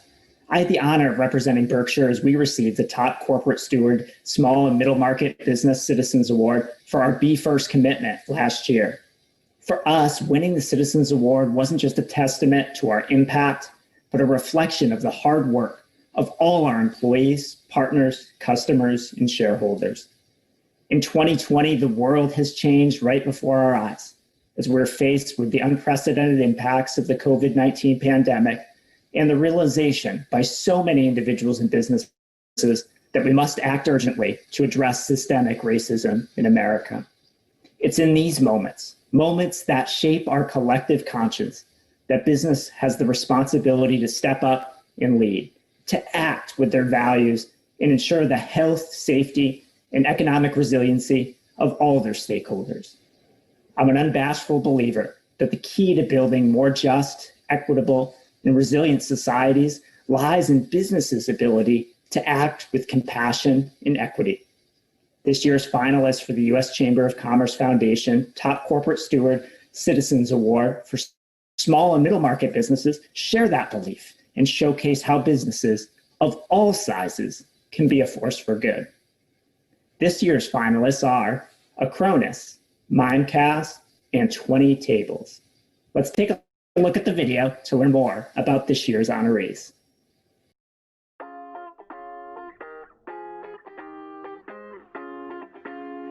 The finalists for the 2020 Best Small and Middle Market Business Program Award are Acronis SCS, Acronis SCS has a dual social purpose: preserve U.S. national security through public sector cyber protection and reduce the high U.S. veteran underemployment rate. Acronis SCS created a nonprofit, Acronis SCS Vets, to provide veterans and military spouses with the internationally recognized credentials, skills, and resources needed to pursue self-sustaining cyber careers at zero cost to them. The nonprofit has already provided more than $200,000 worth of training. Mimecast. Mimecast exists to build a more resilient world, from offering cyber protection for customers in 100 countries to investing in the communities it serves. The company developed the Resilience Together program to empower underserved communities. Mimecast offers career training to help marginalized young people find employment in the tech sector. In its own hiring, Mimecast strives to reflect the makeup of the communities where it operates. In response to COVID-19, Mimecast created virtual wellness resources and the Mimecaster Resilience Fund to help employees hard hit by the pandemic. 20 Tables. Born from its founder's experience aiding victims of a nuclear accident, 20 Tables provides a scalable solution to fighting hunger. Customers order fixed, low-cost, professionally made meals created from the current inventory restaurants need to use to avoid food waste. The company also earmarks a portion of its profits to give free meals to people experiencing hunger. In 2019, the company donated 20,000 meals, and in 2020, its Feed the Frontlines campaign donated 10,000 meals to healthcare workers. Wow, all those videos were amazing. I'm just totally amazed by all of these companies. I am Jeanette Mulvey. I am the content director of CO, which is a publication for small businesses from the U.S. Chamber of Commerce. And that means that I spend all day, every day, talking to small business owners around the country and hearing about their challenges and their inspirations. And I know that now is a really, really difficult time for small businesses, which makes it all the more amazing that these businesses are giving back even though they're struggling to survive. So as we know, small businesses are the heart and the backbone of communities and of the economy and of families in the jobs that they provide and all they give back to their communities. So it's really my honor to be here today to announce this award. Without further ado, it's time to announce this year's award winner for the 2020 Best Corporate Steward Small and Middle Market Business Award. And the winner is 20 Tables. Congratulations. Thank you. It's an honor to accept this award on behalf of 20 Tables and the 20 Tables team. The U.S. Chamber of Commerce's recognition of the efforts and the work that 20 Tables has done to create connections within the community and to create a steadfast and lasting impact to those we serve is something that demonstrates that in this day and age, impact matters. What you do for those around you matters, and no longer are the days where self-centered corporate interests in isolation will thrive. 18 months ago, I stood on stage at the South by Southwest International Conference and spoke about how we aspired to make an impact to the communities around us. At the festival, they awarded us our Best Bootstrap in recognition of that vision and the promises we made at that time. Now, 18 months later, again, we're here being recognized on the national stage, but this time not for vision or promises, but for actual work, impact, and a steadfast commitment to good corporate citizenship. I'm honored to accept this award on behalf of the 20 Tables team, and we're excited both about what we've accomplished in the past, what we're doing in the present, but mostly what future we see for corporate stewards of this new age. And in that vein, 20 Tables today wants to carry forward this good stewardship and launch a Feed the Teachers campaign. Please visit www.feedtheteachers.com to help us make an impact for educators across this nation and carry this goodwill forward for everyone and everywhere across this nation. Thank you again to the U.S. Chamber of Commerce Foundation. Thank you to the tireless and dedicated efforts of the 20 Tables team, and best of luck to you all.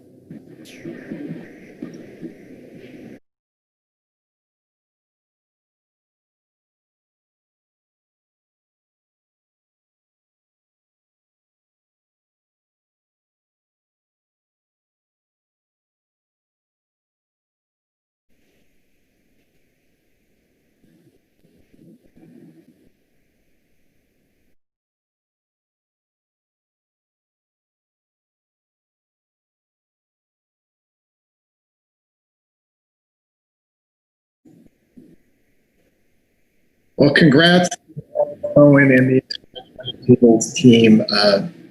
Fabulous job, guys. And I got to tell you, launching a new initiative to help teachers, so needed.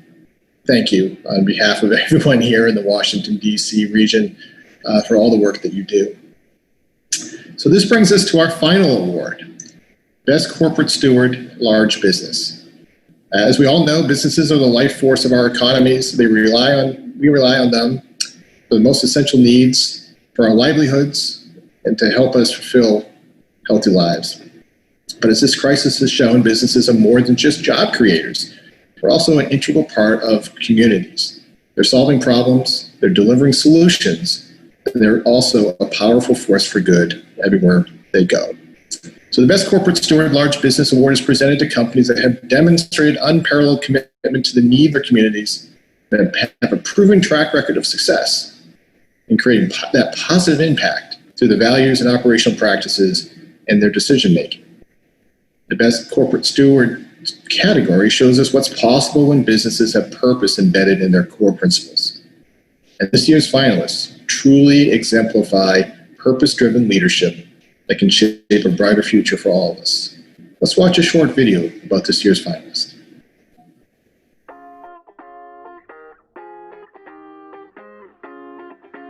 The finalists for the 2020 Best Corporate Steward Large Business Award are DuPont.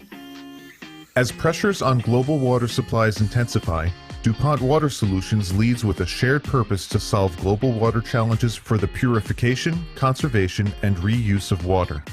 DuPont's water products purify, conserve, or reuse 25 million gallons of water every minute around the world. DuPont Water Solutions projects have helped a U.S. auto company convert 90% of wastewater into reusable water, dramatically reduced clean water costs in a Kenyan community, and ended the need for women to walk hours to collect safe drinking water in Serdo, Ethiopia. United Health Group. United Health Group is on a mission to make the health system work better for everyone. United Health Group, along with the United Health Foundation and United Healthcare Children's Foundation, provides grants to local and national organizations, participates in disaster relief efforts, and invests in solutions to address social determinants of health. In 2019, the Employee Giving Program resulted in a total contribution of $50 million to more than 19,000 charities worldwide. The UPS Foundation. UPS and the UPS Foundation are committed to utilizing their global workforce and network to create a more equitable and sustainable world. UPS pledged 1 million employee volunteer hours, and the UPS Foundation allocated $3.2 million to support underserved Black communities. In response to COVID-19, UPS distributed nearly 13 million pounds of personal protective equipment in the U.S. The company launched the world's first medical drone partnership and a last-mile vaccine delivery service in Africa. It surpassed its goals of planting 15 million trees by the end of 2020 and has just announced new goals of planting 50 million trees by 2030.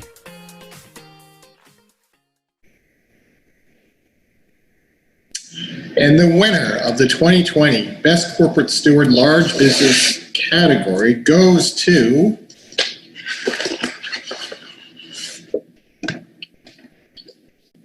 UPS. Big congratulations to the UPS team for this well-deserved honor.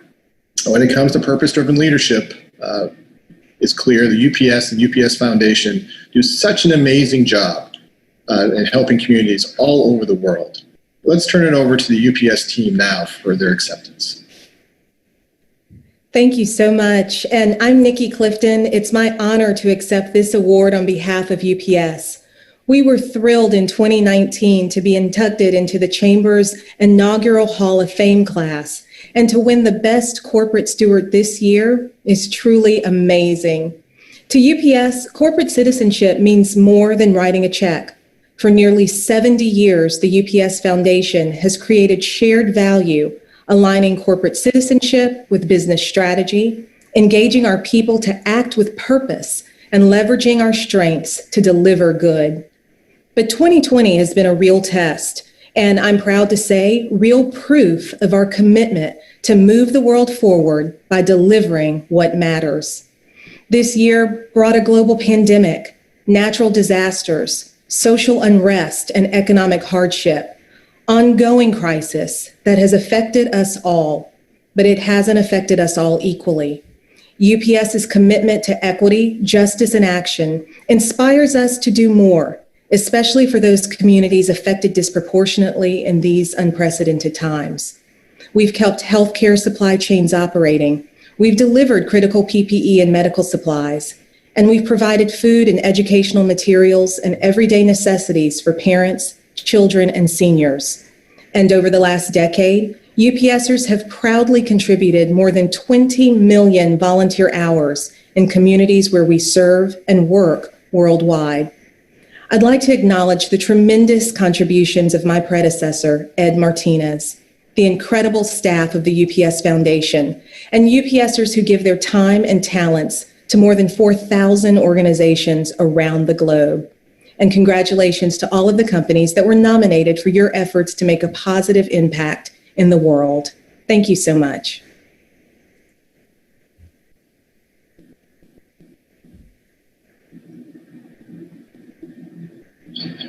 Well, congrats, Nikki and the whole UPS team. You are truly leaders in this space, and also congrats to Ed Martinez, who led the UPS Foundation so brilliantly over these many years. Thank you so much. Very welcome. We also want to congratulate all the companies who won the awards and the finalists, even those who applied. You're all doing such an amazing job in helping move society forward. The world truly is a better place because of all of you. We also want to thank our judges. They're an external panel for each category. We pick them, but they pick the winners.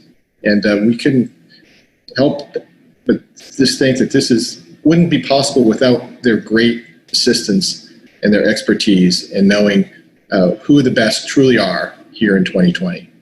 We want to thank you, the viewer, for spending the last 3 days with us. We hope that you learned much about corporate citizenship. I hope you were inspired and perhaps even have new ideas on how to partner as we move to 2021. You can learn more about what we're up to at the Chamber Foundation on our website. And if there's sessions that you want to rewatch or maybe you missed, you can see it on our YouTube channel. But before closing, I also want to thank our sponsors who made both the awards program and this conference possible, and as well as our work all year long. And I'd be remiss not to thank the staff.